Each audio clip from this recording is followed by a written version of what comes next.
What's up? The Los Angeles Clippers have did the most Los Angeles Clippers thing ever. And in breaking news, they have released Chris Paul and they let him go at 3 a.m.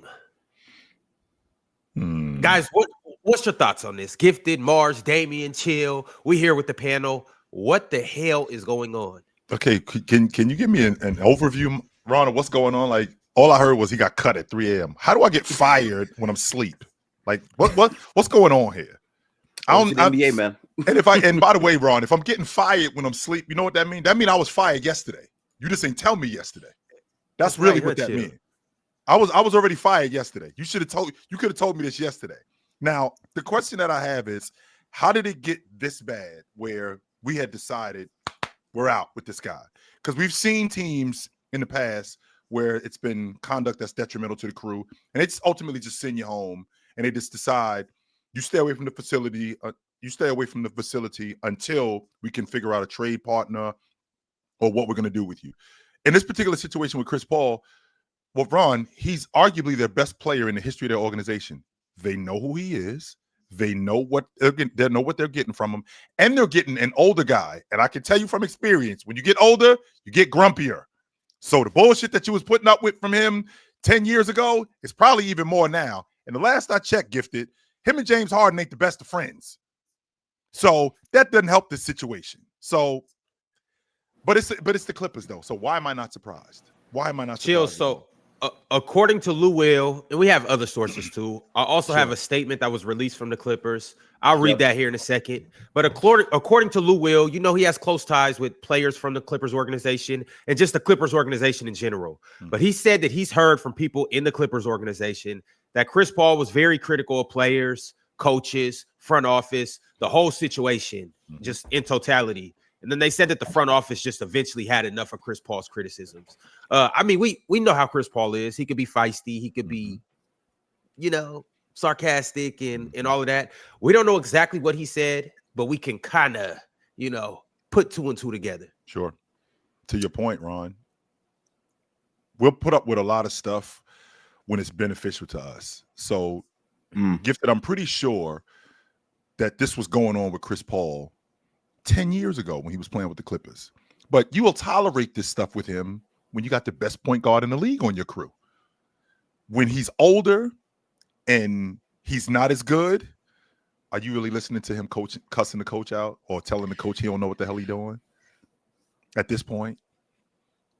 Because that's what's going on, if I'm being honest. You suck. You don't know what the hell you're doing. This offense sucks. That's probably what's going on with Chris Paul. If I'm being honest with myself, I think that's what's going on. I just want to say, first off, good morning to everyone in our distinguished panel and chat. We get a lot of bombs early. I woke up and then I'm like, okay, Ron, he said the topic's about to see. When I saw it said Chris Paul, like, what? I checked my phone and he legitimately got waived. My instant reaction, Ron, is they're not a good team right now. So, like, waiving Chris Paul has to be to try to open him space to get a player. But I'm not sure if that player can shift things. From what I did watch, because I believe Lou Williams did say something about it. He said that he initially was trying to hold players on the team accountable earlier in the season. That was the thing. He had to actually come in and clarify, like, the place he was coming from. But what did it apparently is he then criticized the front office. And there's one thing that I know. If you're a older player that's past their prime and you start going at the front office who took you on, that's probably not the greatest of things to do. And apparently that's what did it. That's tough, man. But what's crazy about this, though, is that, Chill, to your point, it was 3 a.m. I mean, it wasn't 3 a.m. here, but he posted on Instagram before the Clippers released a statement. So, like, Chris Paul was up, it seems like, which is crazy at 3 a.m. But I think my initial reaction to this was, this is how you kill your brand. I think this is how you develop a negative reputation around the league. For a guy who was pretty serviceable last year with San Antonio, Chris Paul didn't need to sign with the Clippers in free agency. He had a lot of interest. He didn't need to go there, but he goes back there. We're talking about the franchise leader in assists still. We're talking about the guy who's still second in franchise steals to this day. So, and to Chill's point, arguably the best player in franchise history, and you couldn't even let him finish the season knowing he was going to retire. How bad was it, Damian? That you got that's fired? Crazy we ain't even halfway through the season, and he got cut. That's what I'm saying, and I think that I wouldn't go far. I wouldn't go as far as the scapegoat stuff, but maybe the stuff Ron touched on makes it a little bit easier to say goodbye when, like you said, Chill, he's not the best player anymore, but there's a little bit of tension there. He's not used to a team being so bad. He's a winner. We all know that he's a competitor. But then my other thought was when I sat with this for a while was, what would Jerry West think if he was still here, man? I think that was something that came across my mind as well. You know, a basketball guy understands the history of the game, understands how you treat legends, understands what the end of a career should look like. I think Jerry West would have been sick, man, about this all. So I know we're probably going to get the landing spots wrong, but that was my initial reaction to it all. It's just crazy. It's a great point, man, because I think Jerry West would definitely not be a fan of all this. Mm-hmm. Do you think it would have even gotten to this point? Because again, when stuff like this happens, right, Mars, for him to get cut, for him to get basically pushed to the side, and for this to be announced at 3:00 in the morning, this wasn't something that was just a decision that just came about that day. No, this has been going on for quite a while now. If Jerry West is in the front office, is this something that continues? Does it get to this point with him? I don't think it does. I think Jerry West is somebody who would have gotten in the middle of this, not in an authoritarian way. I think Chris Paul, from a respect for the game aspect, I think that he would have had conversations with Jerry West, and this thing would have probably gotten toned down. Mars, you know I want to hear from you, but also I'm running a poll right now, and I asked you guys, did the Clippers do CP3 dirty? The first answer was yes. This is nasty work from the Clippers.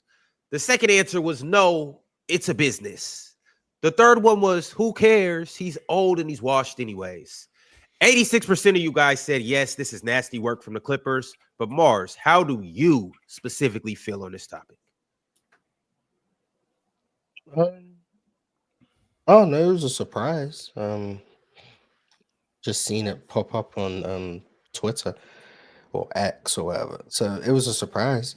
However, Chris Paul feels, I guess, is the only thing that kind of matters. Because if it was me, I mean, I'm looking at making $2 million and I don't even have to show up to work. Like, oh, cool.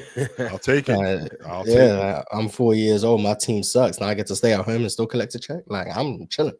But if Chris Paul wanted to still be out there and hoop, I know he was just in garbage time against the Heat. That was tough. So maybe we didn't know. Maybe that was the last game he ever played, which would be definitely interesting. But I didn't expect it. I didn't expect the Clippers to just be cutting people or sending people home. But it's not like, in their defense, it's not like Chris Paul was helping them in their goal of winning. Yeah. I mean, I don't know why they did it. I don't know what conversations were being had. I don't know how long they were thinking about sending him home. I'm not privy to any of that information. But all I can say is if I was Chris Paul, I'd be celebrating right now. So, yeah. Are you sure, Mars? Oh, sure. I apologize. What I was saying, Mars, is, you know, considering what your legacy is and what you've done, not just throughout the course of the NBA, with the Clippers particularly, like you actually made them viable when you were on that crew with Lob City, with Blake Griffin, and turning that thing around and becoming what you became. And for it to end like this, are you honestly just walking into the sunset like, thank you for the $2 million, I'll catch up with you later? I mean, it's easy to say things from the vantage point of here where we're not actually in that position. Sure. So I'd like to think, yeah, I'll be cool. I mean, I say all the time, I don't care too much for legacy and all that stuff. But if Chris Paul does, that's what I said, I'm only speaking for myself. Mm-hmm. If I was Chris Paul, like maybe he's upset about this, I don't know. But for me, yeah, my team sucked. I was only playing low minutes anyway. You put me in garbage time, down 40, and I'm 40 years old. Got me out here playing against the third stringers for no reason. Then you send me home to still collect my check. Yeah, I'm chilling. We obviously weren't going to win no championship, so I still got to be here for. But I will say Chris Paul deserves more. That's what I'm thinking. He absolutely deserves more, especially from them, Ron. But if this was Cleveland, if this was somebody that he didn't have ties to like that, I think it's a little bit different. But with the Clippers, definitely from them, he deserved better. We could have handled this a different way. It's the way they let him go, Ron. That's the problem. No, I'm not even talking about him getting released from them. I'm just talking about a team situation where he deserves to be at this juncture of his career. Obviously, Chris Paul, he's ring chasing, but he also is somebody that can be in a fine leadership role. He's not leading the Clippers to nothing. These are veterans that are stuck in their ways. These aren't young guys that can be groomed. Chris Paul deserves to be on a team where either A, they are a favorite to win a championship, or B, he can help a group of young guys get over the hump. And like it just wasn't happening with the Clippers. Like how Mars said, Chris Paul playing junk time for a team that is a junk team, it just doesn't make any sense. That's where I'm at. What do y'all think? Do y'all think that Chris Paul even wanted to be there anymore? Yeah, he did. Because if he didn't, then he wouldn't have signed there. Because things have changed. I'm saying like after the fact. I didn't think they were going to be this bad. I don't think he knew that either. Changed since he initially signed there. I don't think he's a quitter though. I don't think he's a quitter. Not a quitter. I don't think that makes. I don't think that makes him a quitter. I think it makes him like, yo, I don't got nothing left. Like this is the end for me. Like I don't think Chris Paul wanted to be there this season anyway. So he was quitting. He was done after the season regardless. Yeah, he was quitting. It's no way a guy like Chris Paul wants to spend his last season like this though. There's no way Chris Paul wants to spend his last season like this. And I do want to say though, like independent of however you feel about Chris Paul, if you're signing Chris Paul at this stage in his career, you know this is basically a farewell season. You understand that going in when you choose to pay him and acquire him. So then cutting him when you're going to probably have to retire his jersey a couple years later, it's going to be just awkward. Like I just don't think it makes viable sense because like you're going to have to face the music at some point. And I'm going into the Hall. What if they don't retire his jersey? They haven't retired Blake's. What if they don't retire his jersey? I didn't think about that. That makes it a bit more complicated now, though. Made it way more complicated. Is Chris Paul better than Blake Griffin as a Clipper? I think they're both equally as important to their franchise. Look at Mars' face. Is that even a question, Mars? I think Chris Paul is the best player to ever wear a Los Angeles Clippers jersey. That's factually incorrect. A significant margin? Yes. Yeah, yes. See, I'm still on that Kawhi Leonard logic. That's why. There's not just Kawhi Leonard. There's also Elton Brand.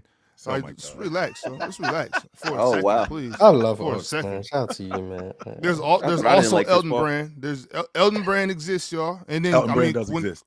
And then Kawhi in 21 was better than any Chris Paul we've ever seen.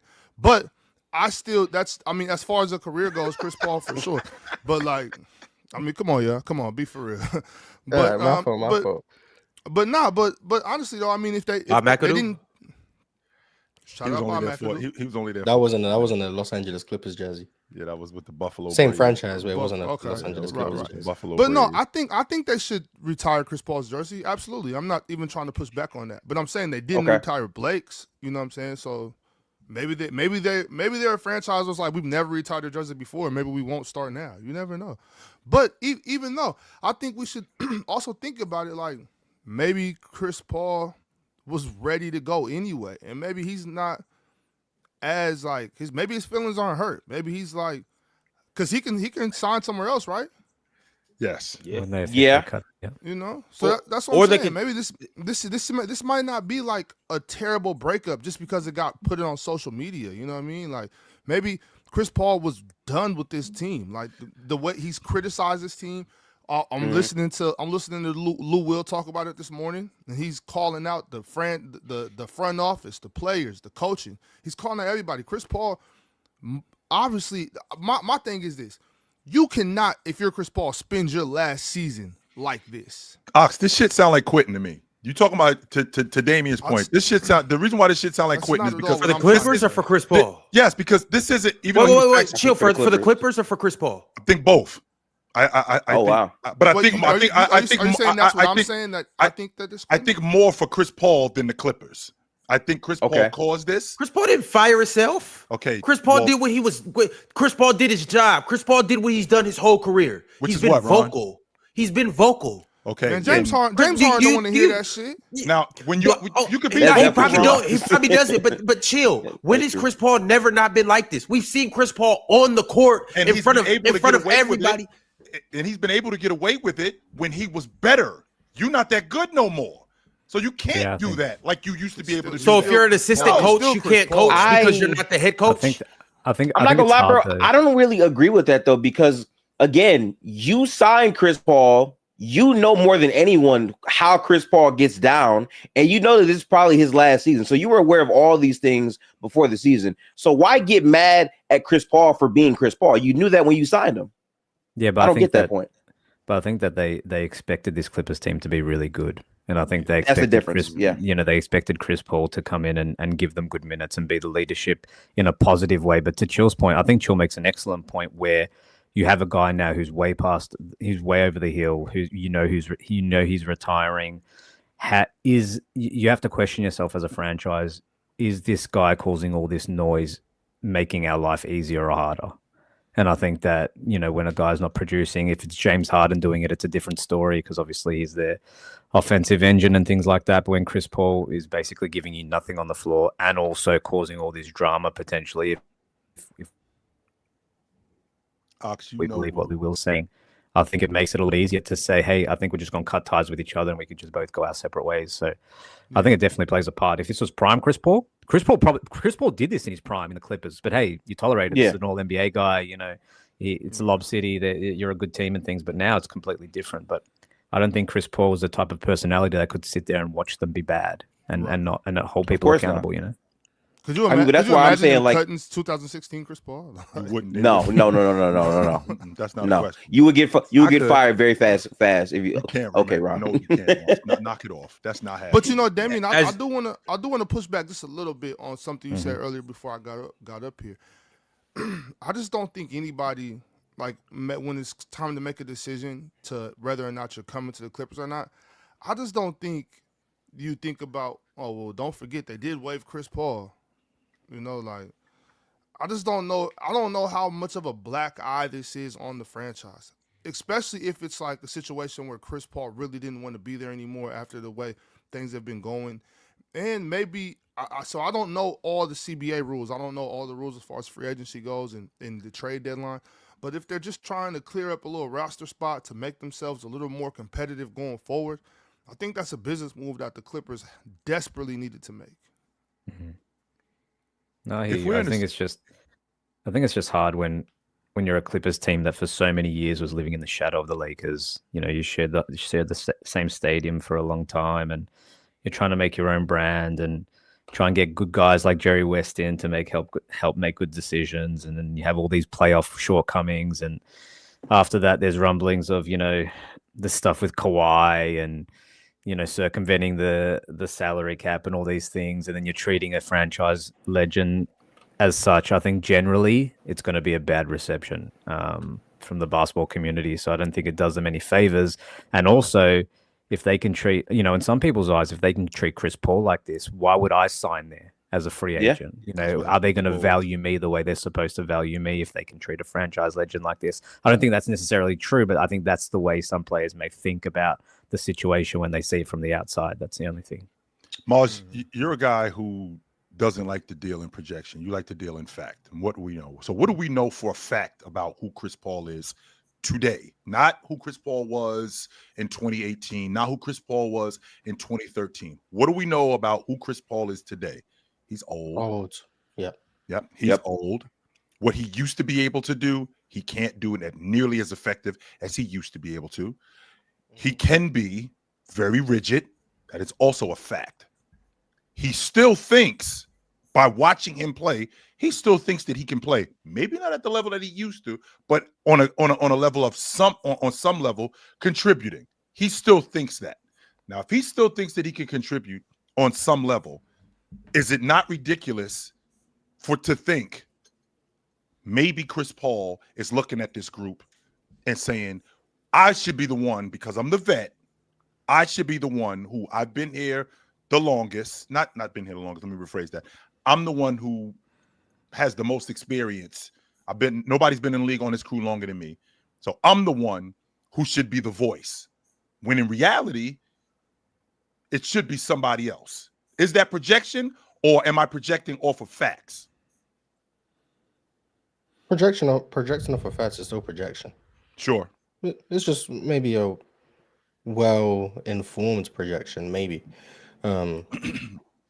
Which is fine. Like, I mean, you guys are allowed to project, otherwise you guys wouldn't be talking very much. Sure. The only thing we know is the Clippers have sent Chris Paul home.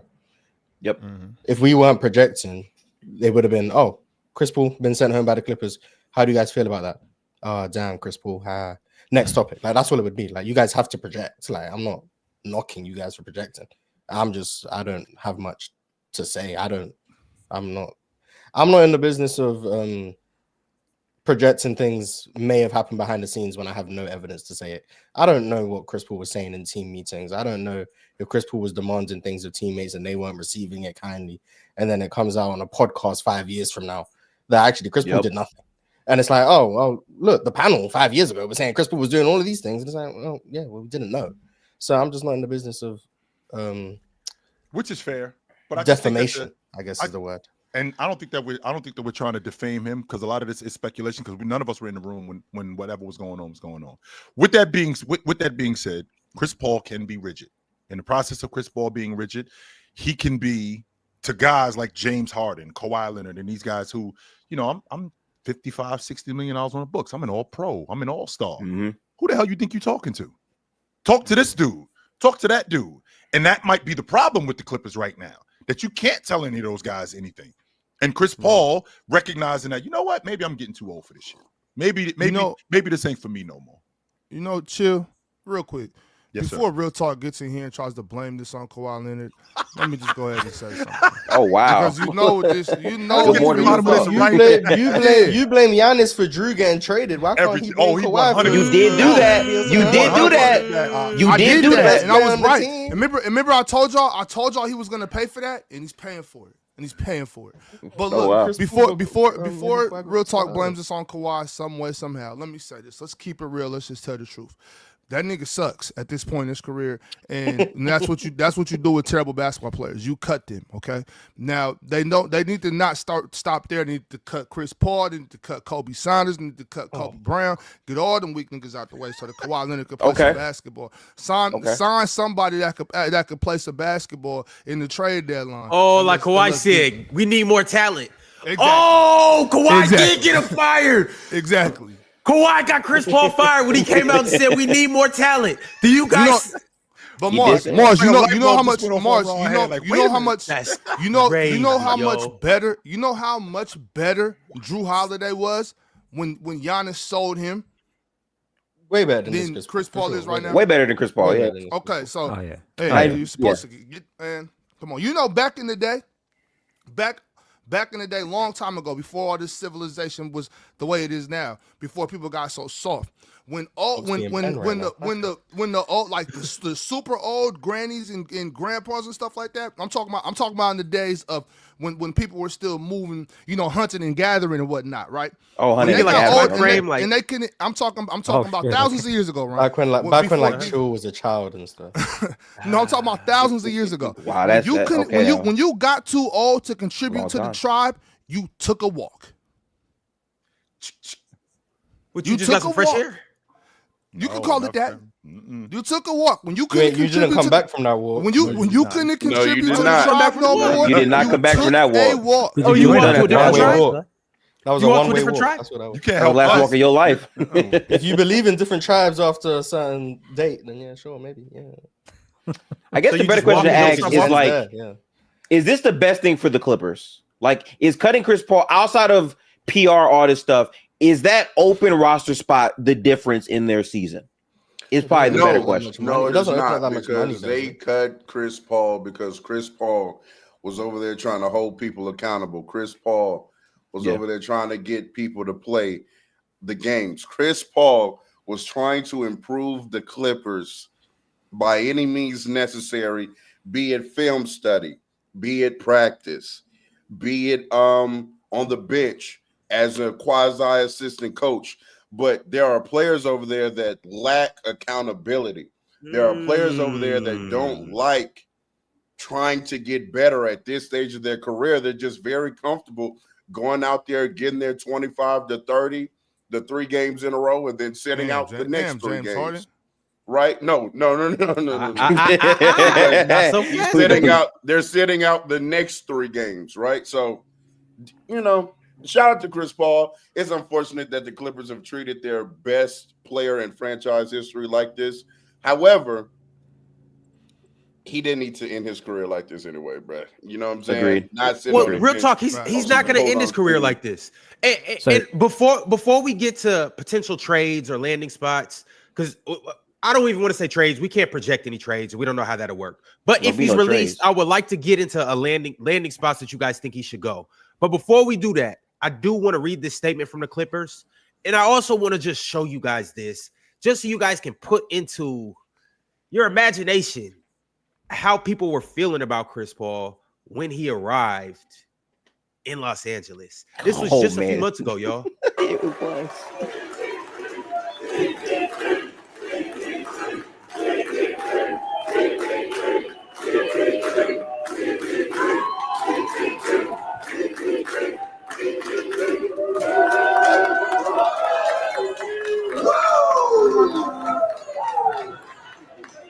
Times have changed here since you first got here. Let's go back to that time, 2000. Grown man cry. It was all good just a week ago. It was real good. Everything was great, man. Now things aren't. We go from this to that, just like that. It's incredible. Now I want to make sure that I'm following you guys. So he hasn't been cut. He just was sent home until we decide what we're going to do with him. So he can. He said he got waived though, didn't he? No, did he get waived, or did they just send him home? No, so he's eligible to be traded on December 15th. Okay, so he's still on the roster. That's the first day he's eligible to be traded. They just don't need him to be at the facility and anything. Just go home until we decide what we're going to do with you. That's what I'm saying. He's living his best life. I think the most likely scenario, though, is he is cut eventually. Is what I'm trying to find something. Yeah. Because who wants to trade for Chris Paul? Nobody is trading for him. Okay, so you're going to go get him. Don't worry. Okay, so you're going to go get him. I've been hearing that a lot. This is the statement from the Clippers. Right quick, real talk, before we get into this, I do just want to read this statement.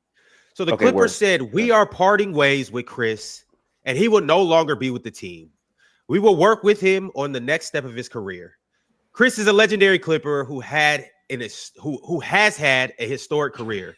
I want to make one thing very clear. No one is blaming Chris for our underperformance. I accept responsibility for the record we have right now." And I don't know exactly who said this, but I accept responsibility for the record we have right now. There are a lot of reasons why we've struggled. We are grateful for the impact Chris has made on our franchise. Shameful organization. That PR answer. Organization doing Chris Paul like that. But they've been a shameful organization ever since they've been planting fake trees to pay niggas on the side anyway. Shameful. Chill on the trees. Don't be quiet about that shit, real talk. Keep it in, organization. Keep it in. We've been knew who Let them plant them trees, man. Let them plant that, man. Chill, bro. So, y'all, before we get into landing spots for Chris Paul or places you guys would like to see Chris Paul go, I got a place that you guys should go to. And it is called Splash Sports. Now, why should you go here? Because unlike certain organizations, you won't have to plant trees in order to get paid here. All you have to do is plant a nice little contest with the best picks that you can make, and you will get paid directly from Splash Sports. Yes, you make your picks, you choose more or less, and you watch the money hit your bank account. It's very easy, guys. So first off, scan this QR code or click the link in our description, the link in our bio, and that will take you directly to the Splash Sports app. Then you will see player projections with players that either play basketball, football, whatever sport that you like. And let's say it's Kevin Durant, for instance, and they have Kevin Durant to score 25 points tonight. You could say, hey, I believe he'll get 25, so I'm going to take more. Or you could say, no way, Kevin Durant is going to get buckets tonight. He's old and washed too. I'm going to go less. And, well, when you do that with anywhere from 2 to 6 players, and when you hit on all of those players, you get a nice little hit to your bank account. You see this whale on the screen. That is the whale full of cash that would be splashing in your bank account. And it's so easy that even Big Ox did it. So let's look on the screen and let's see what Ox got for us today. Okay. Today we're gonna keep it light. Fellas. So we'll start with De'Aaron Fox. They're playing the Orlando Magic. We took more than 9.5 assists and rebounds. On the other side, we took Franz Wagner to go more than 24.5 points. In the Indiana Pacers versus the Denver Nuggets game, we took TJ McConnell to go more than 19.5 PRA and Cam Johnson to go less than 19.5 points and rebounds. $5 to get you 60. Easy money. That's how we rocking today. Like I said, if an Ox can do it, you can do it. Download the app, get in the game. Let's make this money, y'all. Landing spots for Chris Paul. Talk to me, guys. If he was a free agent today, where would you like to see Chris Paul play? Or where do you think would be the most beneficial location for Chris Paul? Atlanta. Houston. I can see him playing. I think Houston makes a lot of sense in terms of they lose Fred VanVleet. Reed Shepherd's playing well, but when it matters most, do they need a bit of a steadying presence, a bit of a veteran leader, especially at playoff time? I think Houston makes a lot of sense. But I want to interest you guys in one spot you're probably not thinking of. Can Chris Paul play worse than Tyus Jones this year? No. Boy, Tyus Jones been in Orlando. In the mud, man. Can he play worse than Tyus Jones this year? I'm thinking about a place. Would that be an upgrade? Yeah, it Chris would be. Paul at 40 be an upgrade? Yeah. And that's also Damian too, where like, you know, one of the best things Chris Paul's done is be a point guard whisperer.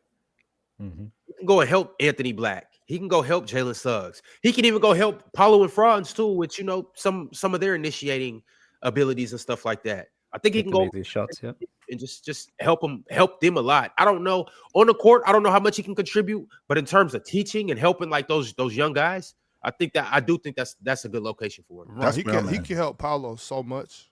Mm-hmm. He can help Paulo so much just by teaching him just little stuff. I think the same way he did with DeAndre Ayton with the Suns. I think with Wemby too. Right. Mm-hmm. Oh yeah, right. Wemby too, and Shea. I mean, but I'm more so talking about just like those big wings, the big fellas too. Like, just teaching them where to go get the ball and like just certain angles to use and just little, you know, just the little stuff that we don't always think about in basketball. I think those are the ways that Chris Paul really helps a lot, and that's why I said Houston, just to help Reed Shepherd. I think. And a man. And a man. Well. Yeah. Well. I don't think we need to be looking at Chris Paul though as like he's finna go solve any kind of on the court problem for 100%.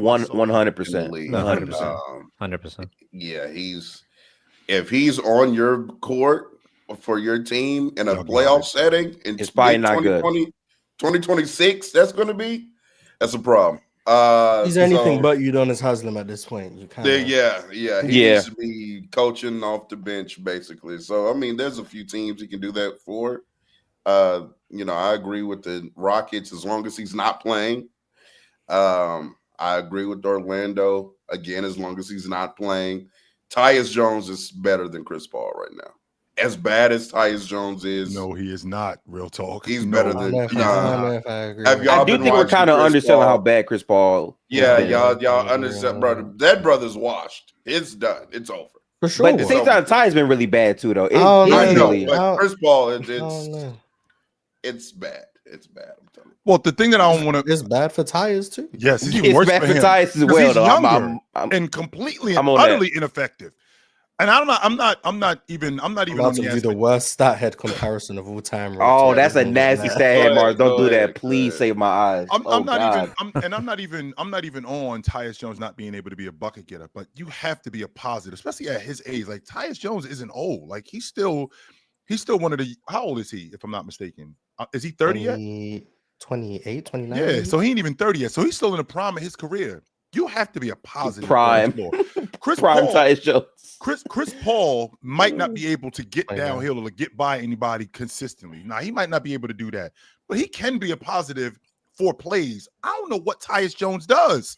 And I'm the one who was advocating for him in Phoenix. Doing what? Chill. I was an advocate up here for Tyus Jones to go to Phoenix. I'm like, he's exactly what they need. No, he wasn't.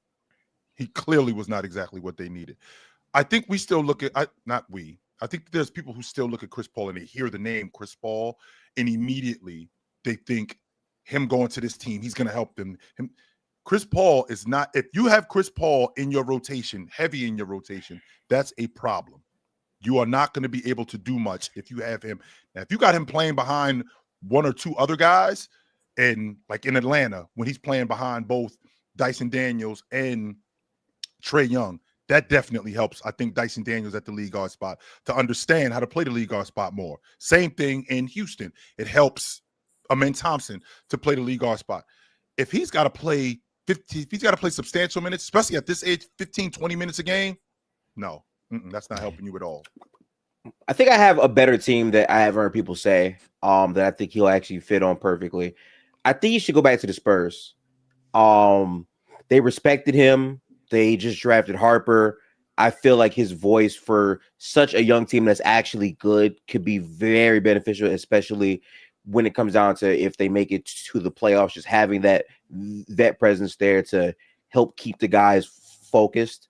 And they're used to his personality because they just had gone through it last year and now they're really good. So I think doubling back to the Spurs, plus it's a historic franchise, I think that makes the most sense for me outside of these other teams for me. Ron, I got a better idea. How about you go your old ass home? How about that? Okay. How about that one idea? He's gonna do that too. Ironic. Ironic to hear that. Yeah. Go home. I wish your favorite player. Yeah. How about go home? I mean, we see. But chill. If that was to happen, I mean, it'll be terrible, man. If that was to happen, it's a terrible way to end such a Hall of Fame career. I think it was the same thinking I had with Russ when he was unsigned just before the season. Like you don't. Russ won that war, by the way.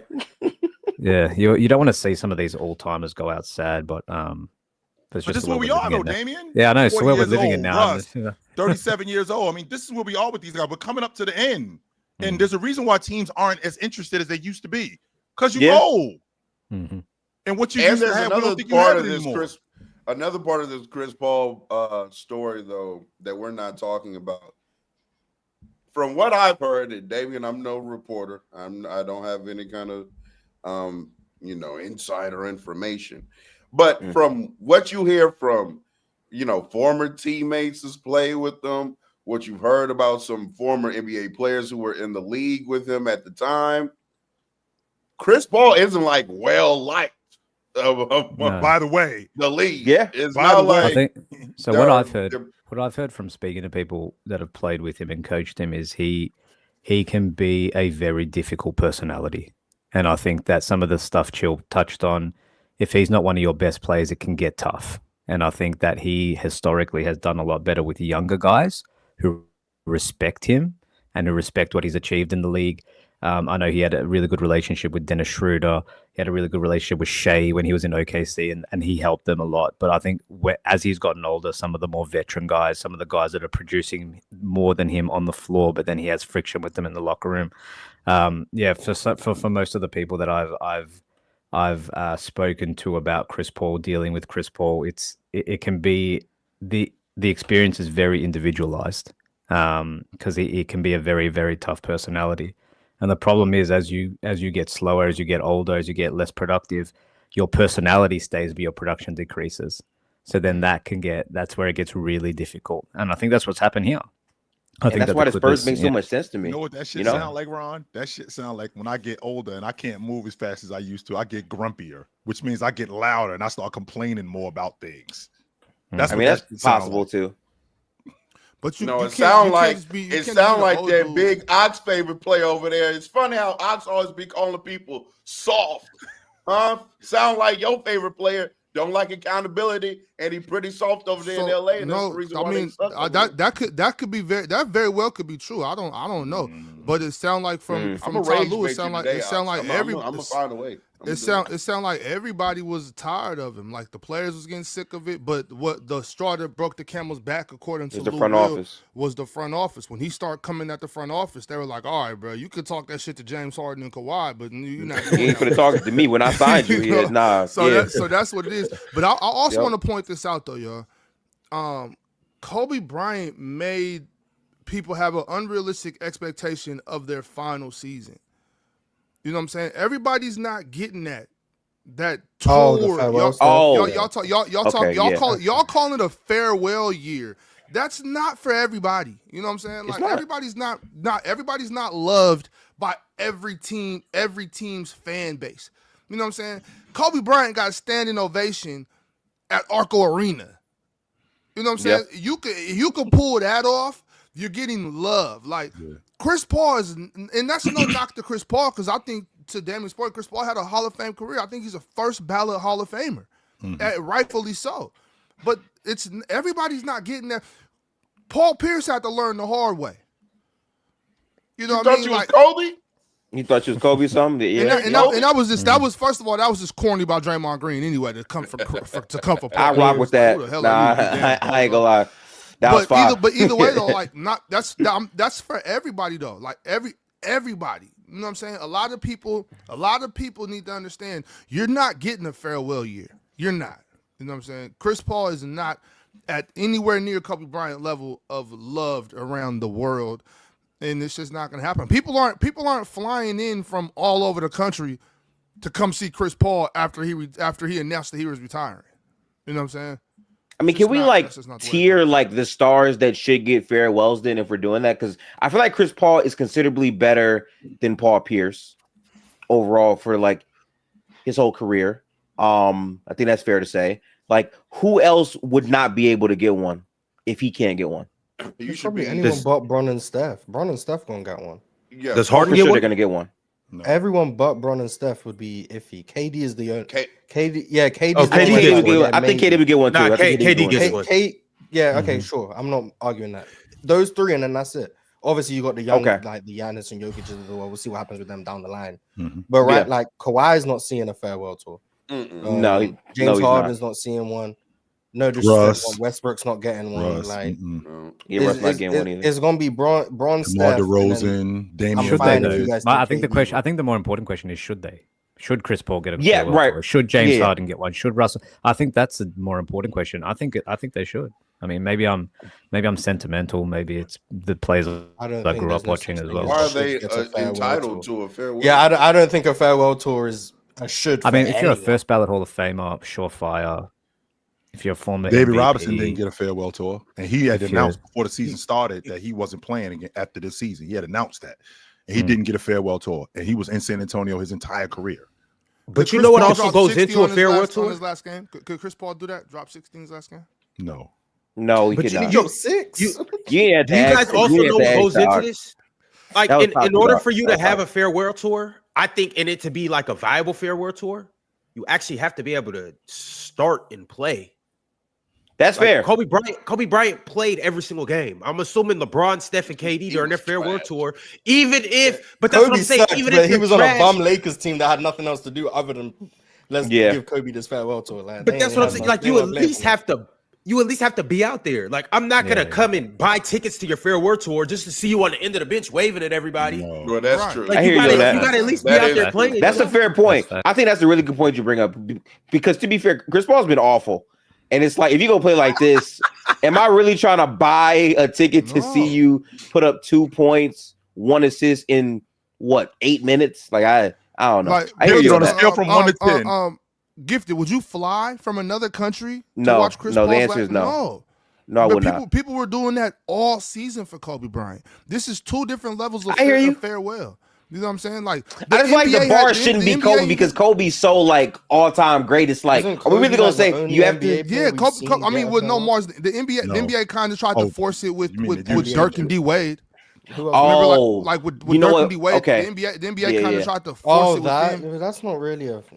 Well, I know because they're not Kobe either. You know what I'm saying? But Kobe made people think that at the end of their career, here's my farewell year. Like, nah, bro, it's not gonna happen. You Even Kobe's farewell. So, like, if you remember that season, he didn't announce his retirement at the beginning of the season. It was in the middle of the season. It was the middle of the season.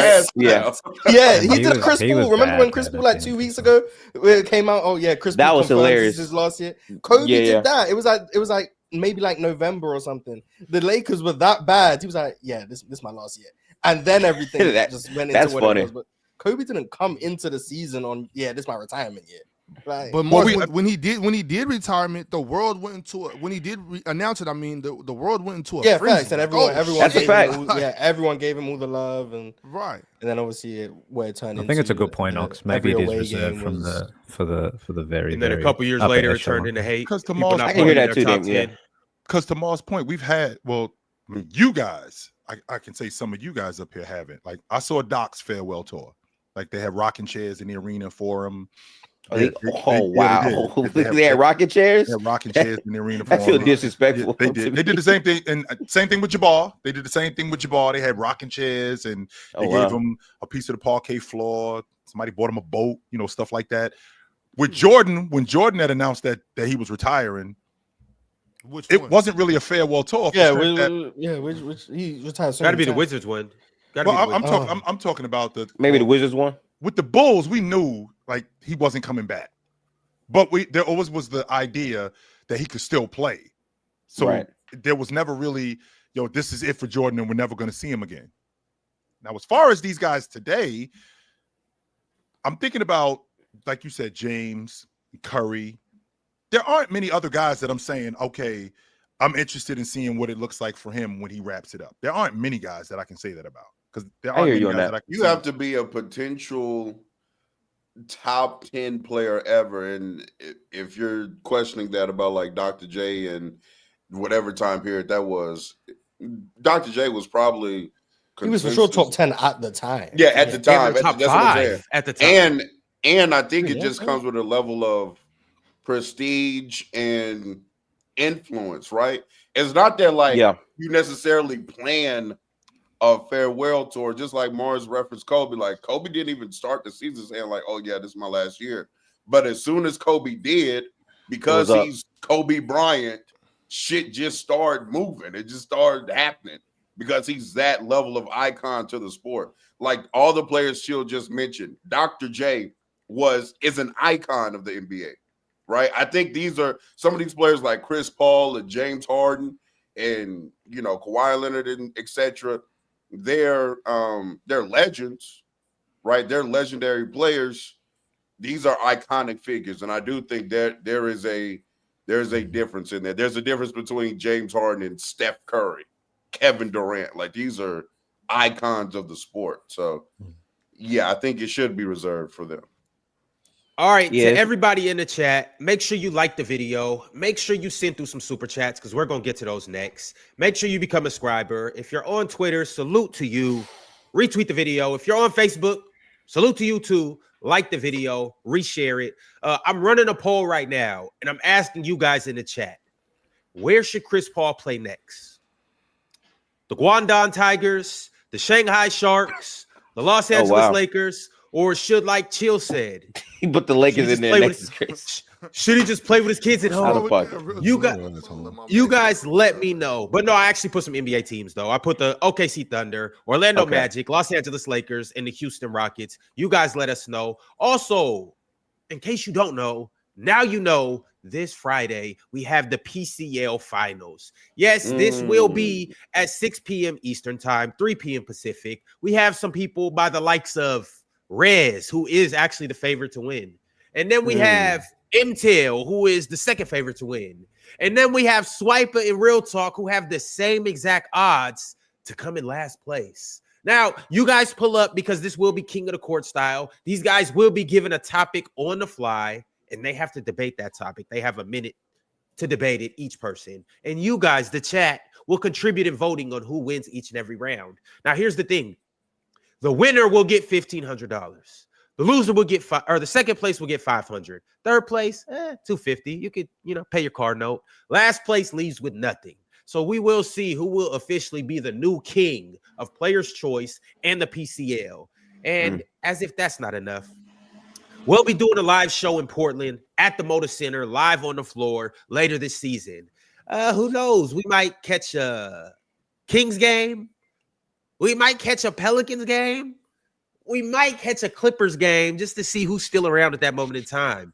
Or we might catch a Mavs game. Who knows? Chris Paul might be on the Mavs, Mars. He might be mentoring the next Magic Johnson over there. You never know what team or who we're going to see. But all we know is that we will be doing a live show at the Motor Center, and you guys have an opportunity to get an all-inclusive trip by collecting all 5 pieces of our new merch.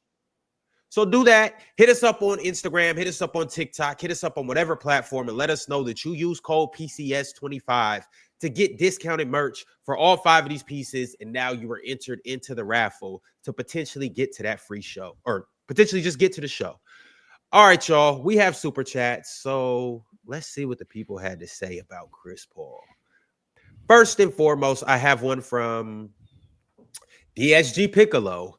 DSG said, I'm convinced my team doesn't practice free throws. He's talking about the Portland Trail Blazers. He said, costing us games. I asked for CP3 in the offseason for the boost he gives. He's free now. These G League hoops should end before the end of the month. CP3, join us, though. CP3 to the Blazers? How you guys like that? Well, they're lacking point guards, but yeah, I don't think he solves that, even if that is his position. Yeah, but I don't know. As someone who can help Scoot, that'll be cool. Help guys like Shaden. Maybe he manages to help Yang. I don't know, but anywhere but OKC, I'm not supporting it. All right. 1, 2, 3. On the way out. Yep. That's what he's doing. My thing is, if you go ring chase. Yeah, like go get you one. I do feel that you're trying to ring chase in 2017 and you not joining the Warriors. Like, I don't know what to tell you. What are you really doing? Yeah. I think Chris Paul got too much pride to go get that type of ring now. You think we'll get some G League minutes if he joins the Thunder? They're the deepest team in the league. No, he is a motivational speaker on that roster. I'm just saying, like, unless Chris Paul can go play 15 minutes a game, something like that, where he can actually help out. I just think when you're that much of a competitor, you got too much pride to accept that type of ring. I think. All I know is I saw Tracy McGrady get on that 2013 team and they lost in San Antonio, and he ends up getting off the crew, and the next year they win it. Stay away from Oklahoma City. Stay away from Oklahoma City. Chill is hilarious, bro. That's crazy. Keep his ass away from Oklahoma City. He left one retirement home. I think he should go to the other one in the NBA up there in Golden State. What up, Gift? Don't wish that shit on me, please, bro. Don't do that. Golly, don't do that. Hell no, I don't want to see that again. Well, Lakers it is. All right, the next super chat is from 123 123 Rue. 123 said, give my boy Anthony Edwards, AE5, his flowers, please. He's so incredible, but probably won't ever be considered top 5 because Jokic, Giannis, Luka, SGA, Wemby. I also think he has a chance to threaten Steph Curry's 3-point record. Yes, he will be top 5. Yes, he will be. I'm tired of hearing that shit. Yes, he will be. Win, chill. You already know where I think we're in year 2 of my timeline. I think that's where we are. We're something like that, yeah. Yeah, we're in year 2 of my timeline. Within 5 years, Ron, I said this. Within 5 years, he's going to be the best guard in the league. Not the best 2 guard in the league, the best guard in the league. That includes Luka, that includes SGA, that includes all of them dudes. Yeah, I don't know about that one. Maybe we'll see if we're in year 2. Maybe. Wait. How many years till he does this? We're in year 2 of my timeline. No, but when does he become the best guard in the league? It was within 5 years of this. So we're in year 2 right now. So within the next 3 years, I think that Anthony Edwards is going to be the best guard in the league. So Shea at 30 years old, he's going to be better than Shea at 30 years old, and he's going to be better than 29, 2030. And just like we're talking about Ops, who you think the best player in the league is right now? Giannis. Who you think Giannis is the best player in the league? Now, 2 years ago, Mars, who was the best player in the league? No question. Giannis. Well, Hawks would still say Giannis, but you're saying Jokic, right?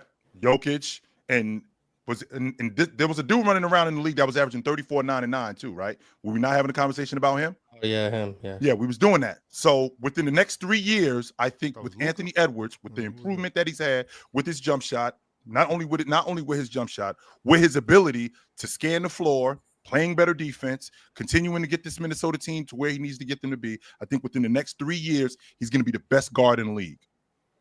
I think. Are you off Tatum, Chill? One more time. He might not be on Minnesota. Are you off of Jason Tatum? Absolutely not. No. I'm still on Jason Tatum. Do you think I'm still visiting him in the hospital. I'm still visiting. Oh, Jason Tatum. I got to see Jason Tatum. I just got to see Jason Tatum when he comes back. If he still has what he used to have, before I can move forward with him like that. I'm still. That's fair. That's fair. Yeah. Okay. Ant's better than Wemby right now. By the way, he's already a top 5 player right now. No, he's not. Be careful. Look at this. Look, hey, Ron, listen to this dude. No, real talk. I don't disagree with you. What he just said is ridiculous. I don't disagree. We say that because the game's played. Mars is the epitome. Mars is the epitome of telling me particularly.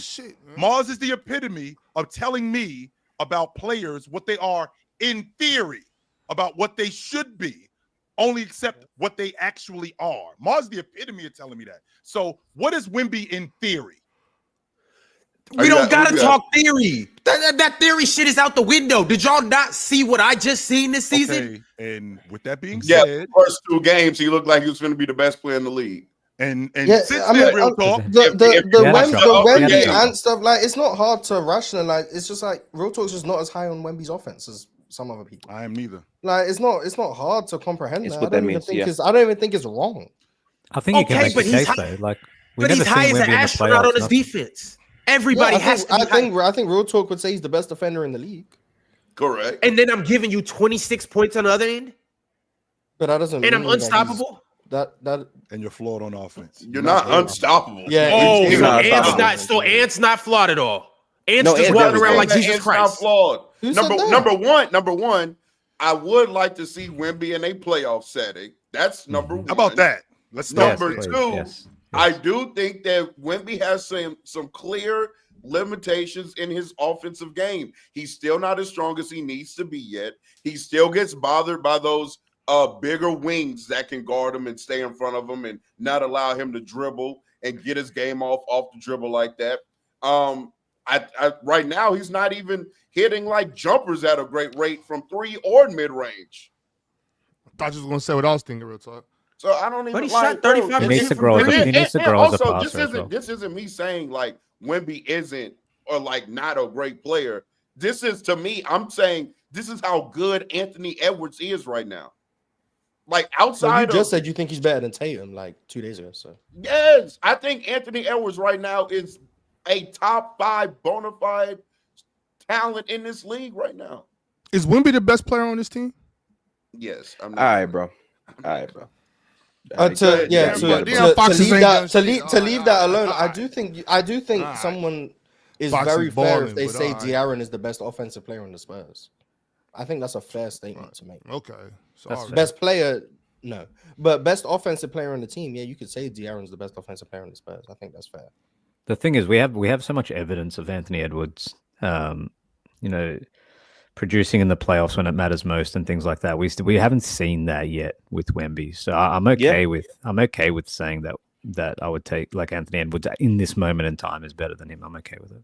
I'm just going based off of this season. When Anthony Edwards was getting carried by Julius Randle last year. Oh, shut up, Ron. See, this the bullshit. Yep. Right? Julius Randle was playing really well in the playoffs. Julius Randle was playing well in the playoffs. We're not going to sit up here and lie. Julius Randle was playing well in the playoffs. Let's not do that. Let's not do that. Let's not do that, Chill. Let's not do that. Does not mean Julius Randle was hooping out in the playoffs. No cap. Okay, he didn't carry him. Okay, especially in that Warriors series. He didn't carry him. I'm sorry. Especially in that Warriors series for sure. I might have rage baited y'all. He didn't carry him, but he was the best player on that team. That first and second series. Chill, you said this. You just said this last week. That Julius Randle, out of your lips. You said Julius Randle was the best player on that team, round 1 and round 2. Yes, he was not better than Ant. Oh, so Chill did say that. Yes, he was. He was better. No, but he wasn't carried. Ant wasn't carried. Julius Randle wasn't carried. Ant wasn't carried in round 1. I mean, round. That's what they're talking about. No. I'm sorry. I thought you meant in round 2. I apologize. We're not gonna have revisionist history about 6 months ago. That's not true. No, he wasn't. He was not better than. He wasn't better than. He was better against the Warriors. Yeah. Yes, he was. He was really good. He was really worse good against the Thunder and really good. He was really good against the Lakers. Yes, he was. He was really good against the Lakers. He wasn't better than Ant. He was better than Ant against the Golden State Warriors, though. Yes, he was. 100% he was. Yes. But Ron, yes, I did say that he did get busy. However, you're taking a blanket statement like and never played in the playoffs before this year that just passed. He's been in the playoffs before, and we know what he looked like in the playoffs previous to last season. So Ox, I swear to God, when I see your man Ox, I'm boxing him. I swear. Oh wow. I'm just saying. Go ahead, real talk. Because we can finish the answer. Because Sham just came out with something about the Chris Paul situation. Oh, he did. Hang on, let me see. Go ahead. Let's pivot. We don't got to talk about Wemby and Ant's not a conversation. Whatever. He said Chris Paul and his leadership style clash with the Clippers. Sources tell ESPN. Paul has been vocal in holding management, coaches, and players accountable, which the team felt became disruptive. Specifically, Ty Lue was not on speaking terms with Paul for several weeks. That's Ty Lue. You want to blame Kawhi every time. Ty Lue. With Coach Lue. Him and coaches and players. Ty Lue should be on the hot seat too, by the way. Players. I've been saying that for years. Plural. I've been saying that for years. I don't. Kawhi. It's a good point, Damien. Ty Lue should be saying that for years. Ty Lue should be on the hot seat. If we're being honest, like at this point, you got to clean house with everybody. We're not firing Ty Lue because of Chris Paul. No way. No, Ty Lue should have been fired though. I've been on that for some years now. I ain't gonna lie to you. For what? Like. Because Kawhi rotations, possession. No. Even when they had Kawhi, Harden, Paul George, I never forget it. They played a game versus the Mavericks, and he put in a lineup that had PJ. Like he somehow found a way to have Harden, Paul George, and Kawhi. He had a lineup out there that didn't have any of them out there, and they got smacked by like 30 points in that game. I think Ty Lue as a coach has been overrated for the past 2 years now. I will say that, but the small ball lineup, it used to work, only except now big guys do what small guys do. So the small ball lineup doesn't work nearly as much as it did in 2015 and 2017 and 2018 as it in 2025 as it did back then. It just doesn't work because we got 6'10" guys as opposed to Joakim Noah and DeAndre Jordan, who couldn't do now today what Joker does, right? Or what big guys are able to do, which is shoot the basketball, put the ball on the floor, take advantage of mismatches against smaller guys. So you can't run a lineup with 6'6" and 6'7" guys anymore. You can't do that. Yet Ty Lue consistently goes back to that. Even Thiago Splitter does that up in Portland too. That's why I don't think he's going to be there after this season. But I just think that I think the small ball logic, it just doesn't work because big guys do what small guys do. Chill, you hate that lineup over there in Portland. Man, he do not like that lineup, huh? And Kamara and Jeremy Grant, Kamara, Jeremy Grant, and Drew. Who's the other guy that I'm thinking about? Why am I drawing a blank on him?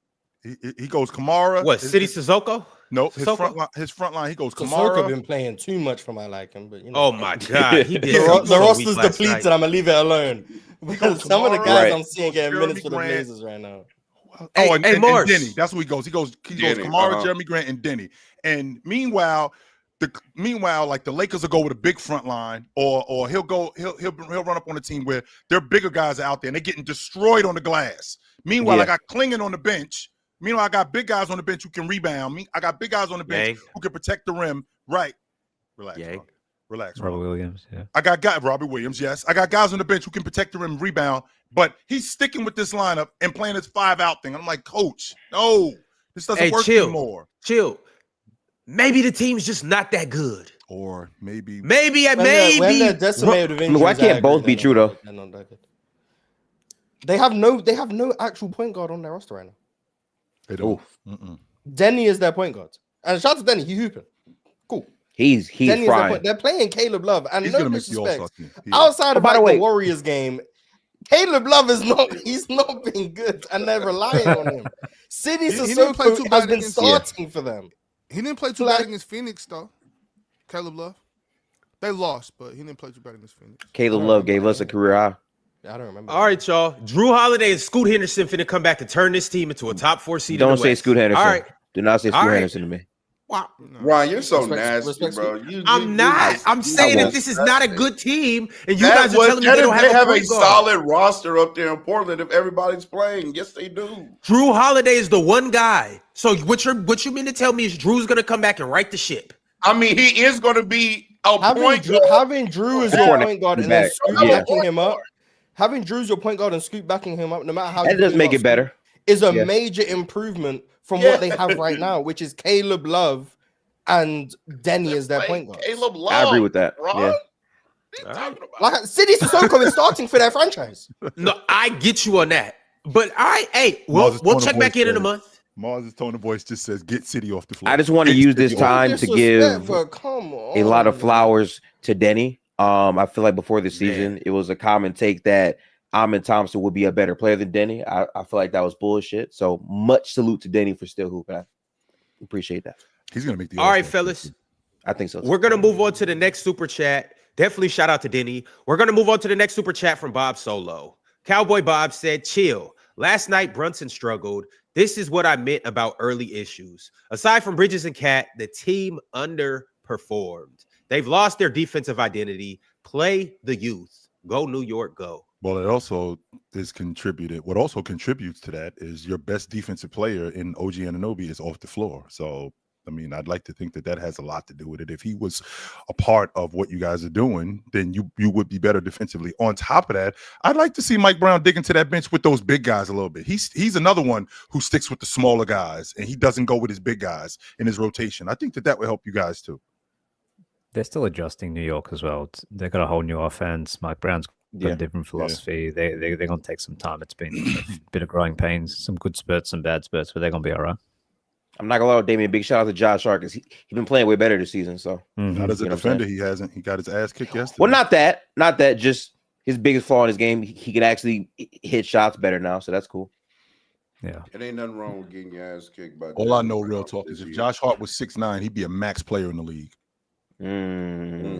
Type of player every team needs. Yeah, Mars. He'd be a max player in the league. I know how you feel about his defense. I do know how you feel about his defense because I'm on your page with that. 100%. I'm on your I hear your defense for sure. But I can tell you what, the dirty work stuff that he does and his ability to knock down a shot. He'd be making $50 million if he was 6'9". I promise you, somebody will overpay for him. Yep. Because he do all of that. Overpay. Okay, cool. But who is the comp? Like, what player are you envisioning in your mind, like that made you like, yeah, he's making $50 million if he was 6'9"? Like, what's he's a worse Denny Avdia? That's what he is. He's a worse Denny Avdia. You think so? You think if he was Denny? 6'9", I was thinking. Yeah. I was Hart and Denny play very similarly, by the way. Just putting out there. I was thinking more like Jalen Duren, to be honest with you. Whoa! Huh? Jalen Duren? Whoa! Yeah, wait, so if Josh Hart's 6'9", he's a rim running center? Yeah, that's interesting. That does a lot of dirty work. He could play small ball. He could play small center lineups. I mean, he plays power forward now. I'm with you. Yes, at 6'4". I don't see. I don't know. He's a Swiss Army knife wing at 6'9". It's just he's actually appropriate size for what he does. It's the same thing. I mean, he's always been one of the better glass cleaning guards in the league. Been one of the better dirty work guards in the league. Not great as a defender. Can knock down an open shot. Can tip the scale of the game with his dirty work. Tip the scale of the game with his dirty work. One of those players that you have to have on the floor because he'll play. He's not one of those guys that doesn't play a little bit of minutes. Like you can play him 30, 35, 40. You could play him that many minutes because he's really durable. Yeah. Putbacks, not just putbacks, but dirty work stuff, loose balls, 50-50 balls, stuff like that. And that stuff offensive rebounds and whatnot. And that stuff equals 15 and 15. That stuff equals 18 and 13, stuff like that. That could very well equal up into a $40-45 million contract, especially at 28 years old. If he's 6'9", yeah, I can see it. And I'm not a big Josh Hart fan. I'm not at all. All right, y'all. The next super chat that I got is from Masinko. Shout out to Masinko for a couple reasons. Before I read the super chat, I got to shout out Masinko because he made this post right here. Might be tough for y'all to see, but he made this post on his story. He said that Player's Choice, it said the Player's Choice is in the top 0.2% of viewers for him on YouTube. It said that he's watched 455 of our videos just this year. That's dedication. Shout out to Masinko, and also shout out to some other people. Some other people sent it to us. My man Tyler T, he be in the chat. He's in the group chat on Telegram. You see that his top 5 podcasts of 2025 is The Panel, along with Shout Out Nerd Sesh, along with some podcast called the Hoop Talk Podcast. Wonder what that is. Shout out to 520 as well, and shout out to the Press Box from Player's Choice as well. But we are number 1 right here on The Panel. I got to salute to those guys. If we are in your top 5 and this pops up, screenshot it, Post it on whatever socials, and we will repost it. We appreciate everybody that's a dedicated follower, a dedicated viewer, a dedicated subscriber, a member as well. And if you follow us on all platforms and you tap in with us regularly, we appreciate you guys. But being in the top 0.2%, that's very special. Salute to you guys, for real. All right. And this is what Masinko had to say. He said, I wish OKC would sign CP3, but I doubt it, obviously. Get him a Gary Payton ring for the road. Also, the Clippers, if they waive him, won't have enough players and too far over the hard cap to sign anyone else. Okay, first that wouldn't be a Gary Payton ring. Gary Payton was better than him. That would be a Mitch Richmond ring. That's what I don't think people understand. Chris, Gary Payton was playing. He was closing games for the Heat. Playing basketball. If Chris Paul won a ring on the Thunder, it would be a Mitch Richmond Lakers ring. That's what it would be. He'd play in blowouts. And guess what? That's still gonna be enough to make him my third best point guard of all time. Hilarious. All I need is that ring, man. I'm gonna say he was impactful. Yeah. Oh, man. Off 20 years, Miles, they'll look back and say he was the too big. He was the player coach, the mentor. Shay's already better. I'm still trying to figure out why these dudes don't rock their rings more. All right, the next super chat I got from you guys is from, you guessed it, Anna Monica Studios. Said, if we being honest, JB, Jaylen Brown, and Anthony Edwards been the best shooting guards in the league this season. By the way, he didn't say this season. He didn't say this season, Ron. He just said in the league. He did not say this season. He just said in the league. I'm pretty sure he's referring to this season, though, Chill. Wow. He's referring to all seasons. Yeah. All right. Well, in the league, you interpret it as you want. By the way, what's going on with Chauncey and Ty Lue? Also, teams need big 3s and 4s if they play OKC. So Donovan Mitchell just hasn't been in these talks? I don't understand what the is it because I talk about him? But just on this platform. Because the same thing happens when I'm doing my TikTok live. Is it because I talk about Donovan Mitchell? Because no, Donovan Mitchell doesn't get the respect he deserves. Last year I think he was yapping. Last year he was overrated. You never gonna convince me he should have been All NBA first team last year. Never in life. But this year, Donovan Mitchell going crazy. I don't like if someone said Donovan Mitchell's been the best 2 guard in the league, I ain't really got a problem with it. Like Donovan Mitchell been going crazy. I still think that's gas. That's absolutely not gas. I think Donovan Mitchell's been fantastic on a tear this year. And to be honest, I don't get the framing around Donovan Mitchell for his career, not just like right now. Like he went to a team, immediately was the best offensive player on a team that beat 2-3 Hall of Famers on it. I forget if Melo was on that team or not. He's better than Gordon Hayward? Okay. Yeah, he's better than Gordon Hayward. His rookie season. Okay. Yeah, he's been he's been a constant presence in the playoffs his entire career. He's had these amazing seasons. He's had these phenomenal playoff performances. Like I don't get why D Mitch is so disrespected majority of the time. I don't know. Gordon Hayward wasn't even on that team. I forgot that was his first Boston year. So doesn't he have something crazy? Oh, Rudy Gobert screen setting and playmaking? Oh, brother. 100% Mars. I'm rolling. Just go check, you know what I'm saying? But y'all know, like some crazy average in the playoffs. Isn't he top 5? Yeah. Outside of what playoffs was it where he was stinky? Was it 22? Yeah. Outside of that, he's been overall good. That's when they played. And he wasn't that bad against Dallas, right? I mean, he wasn't great, but he wasn't that bad against them. But I've also, which I can't say about other guys. I mean, didn't I see him win a playoff series, like off the strength of him? Can how many guys can say that? Like, yo, I got us here, and I was able to get us a playoff series. We won it off the strength of me. But meanwhile, like I got to listen to you, not you dudes particularly. I got to listen to people talk to me about how these other guys are getting to the conference championship, which is still blowing my mind because I don't know when the hell that became the bar. When the hell did the conference Joel Embiid. What the hell? Because I'm trying to make Mars. We weren't doing that with David Robinson before 1995. We weren't like, yo, David Robinson ain't never been to the conference championship. We never said that. That never with Joel Embiid, bro. None of us ever. Well, Olajuwon had already been to the NBA Finals in year 2, but that wasn't the bar. It was always okay. Next year, he getting close. No, that was never, you never been to the conference championship. It sounds to me like because your guy has been to the conference championship, now that's the bar. So does that mean that the bar is if your guy gets to the NBA championship, now that's the bar?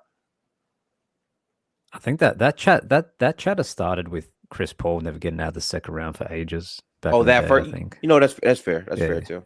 I think that's when it started. But sure, he's like Donovan Mitchell's severely underrated. Like I think you and Real Talk make great points. Like he just doesn't get the love. Maybe it's the small markets he's played in, but is he severely?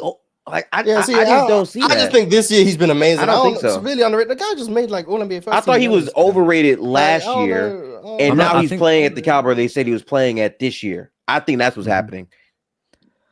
Honestly, but I don't see what's wrong with the super chat though. Last year it wasn't amazing, but his team was crazy. And being the best team on a team that was crazy is not nothing. I don't think he should have been All-NBA first team either. But I think when you've proved yourself in the playoffs and things like that, there's a baseline level of respect you should have in the NBA community, I think. And I don't necessarily think he has that, which is a little bit bizarre. I still don't see what's wrong with the super chat. Monica Studios said that he believes that Jaylen Brown and Anthony Edwards are the best shooting guards in the league right now. I don't know how I just heard that. No disrespect, right I don't quick, know Mars. how you can argue Jaylen Brown's been better than him. But here's what I'm gonna say. This is all I'm gonna say. Anthony Edwards. I just heard that Anthony Edwards is better than Victor Wembanyama. So we'll just leave him out of this, and he's averaging 30 right now. Jaylen Brown is dragging a team that you guys told me should compete for Cam Boozer.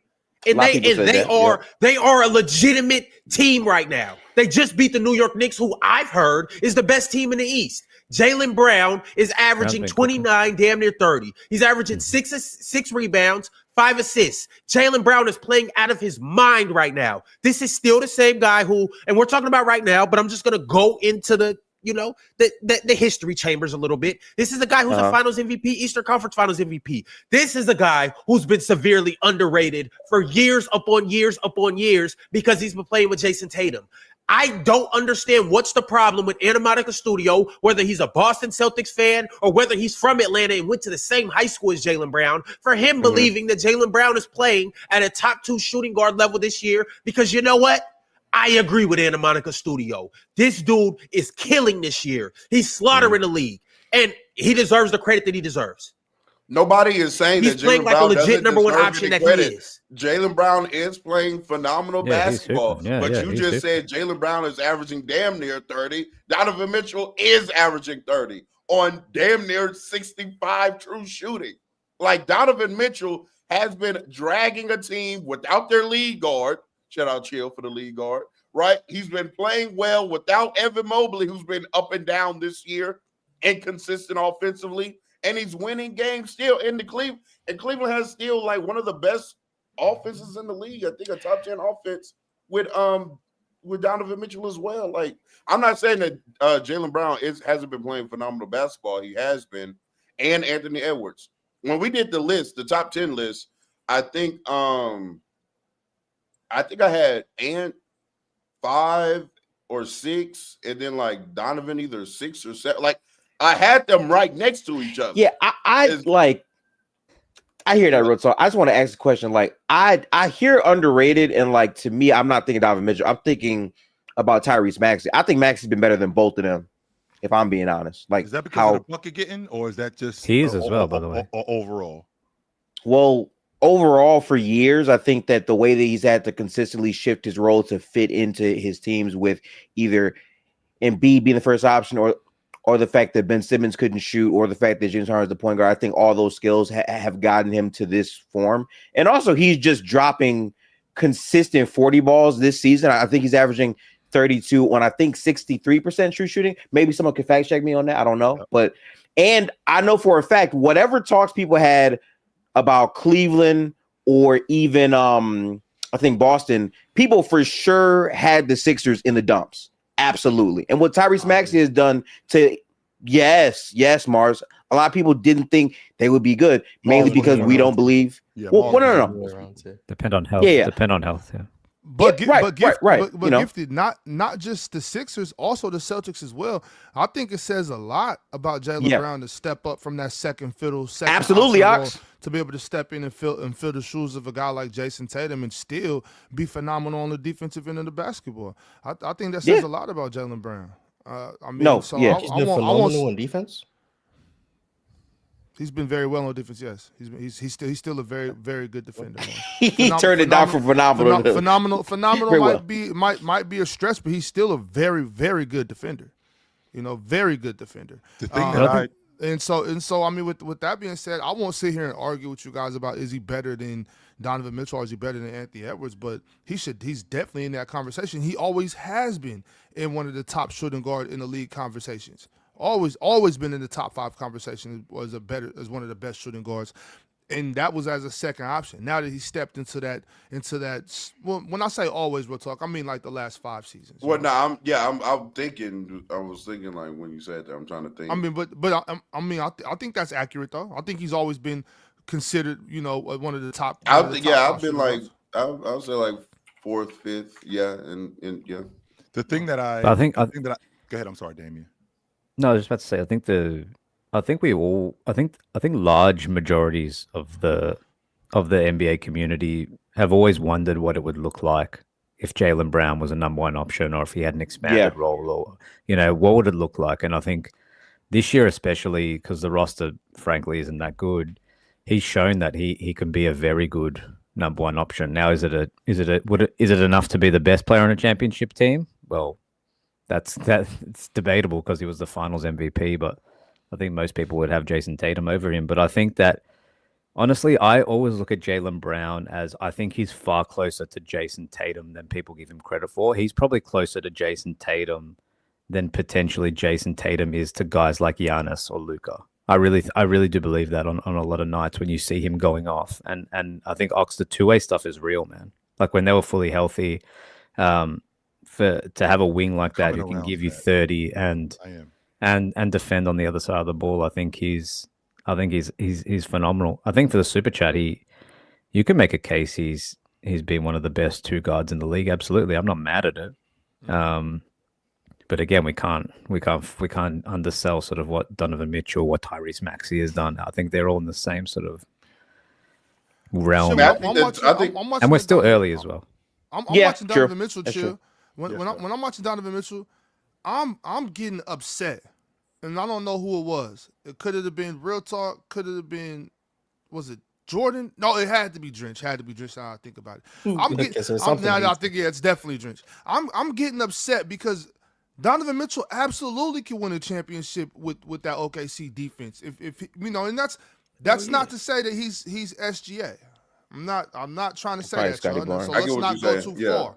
But I do think Donovan Mitchell's offense is good enough to fill in for SGA. Him and SGA, they have the most, like, he's right next to SGA with all the 30-point, all whatever the record or stats are, whatever they were talking about. I seen it yesterday.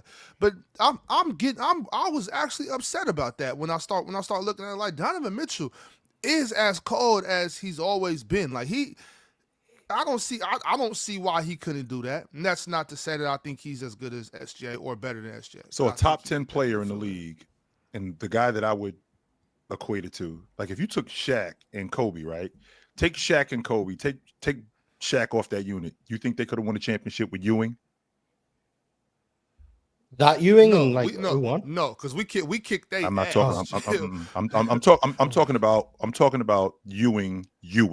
That's what I'm talking like the best. Yeah, I'm talking about Ewing. Like, do you think that they could in the triangle offense? Do you think that they could have won a championship with Ewing? I'd hate. So real talk, you think they beat Portland? You think they beat Portland or I think they beat Portland. I think. Well, you talking about what the 2000s run? Do they get the 2000s championship?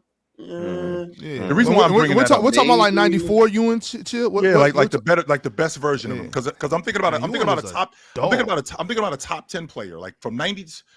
Ewing from 92. I'm sorry, from like 89 to like 94. Like that's the best version of him, right? And I'm thinking about Donovan Mitchell. This is the best version of him that I'm seeing. To take SGA off that Oklahoma City team, the way that they play, how fast they play, how they shoot gaps on defense, how wide open shots they get because of their defense. Like Donovan Mitchell couldn't step into that role and that team's still rolling. Now I understand that people have a tendency to say, well, this guy's game is different. Well, I think that Donovan Mitchell's game, in terms of his stop and pop game, in terms of his ability to get to the rim and create for other people, is conducive to what Oklahoma City does. And I think he'd be great with them. And the reason why I brought and real talk, the reason why I brought up Ewing, because I'm thinking about what the triangle offense is, and the triangle offense was designed around the big man. Now, this big man in particular, he's a lesser version of Shaq. He's not what Shaq is. However, money mid-range game, great finisher around the rim, ridiculous defender, great rebounder. Could he have won with Bryant? Yes. He took I mean, I agree with if he took John Starks and Derek Harper, who I love Derek Harper, by the way, and Oakley to the NBA championship, he couldn't take Kobe Bryant and Robert Horry and Derek Fisher to the NBA championship too? They're not beating. Sure, that was a different finals run, though. I'm with Ox. Like the Blazers had the Lakers beat. If the ball doesn't get tipped out and Robert Horry hits that shot, the Lakers are cooked. That's against the Kings had the Lakers beat. Like, and this is with prime Shaq.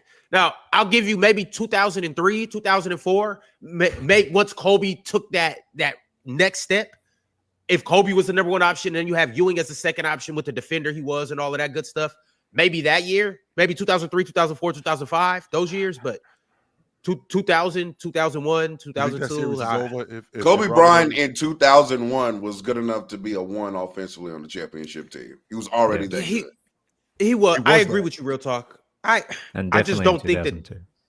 Yeah, 2002, 2003, I can get with that, but 2001, I just don't know yet. But it's the dominance of Shaquille O'Neal. Like Patrick Ewing was absolutely fantastic in the early 90s or whatnot. Yes. But he still missed that dominance of Shaquille O'Neal, the physical presence, the physical, the physicality of Shaquille O'Neal. And I think that's what you miss. So to answer your question, too, I think Donovan Mitchell could fill in for Shaq, but I do not think Patrick Ewing could fill in for Shaquille O'Neal in that West run. The West was pretty good at that time, y'all. So.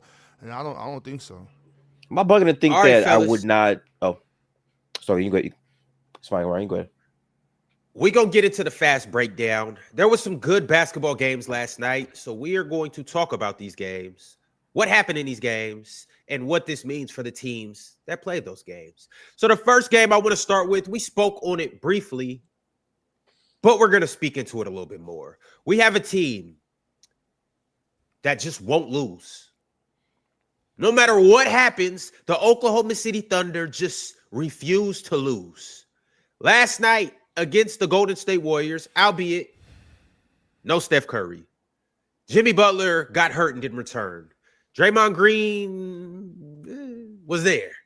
But the Warriors lost to the Thunder by a score of 124 to 112. The Thunder are now 21-1.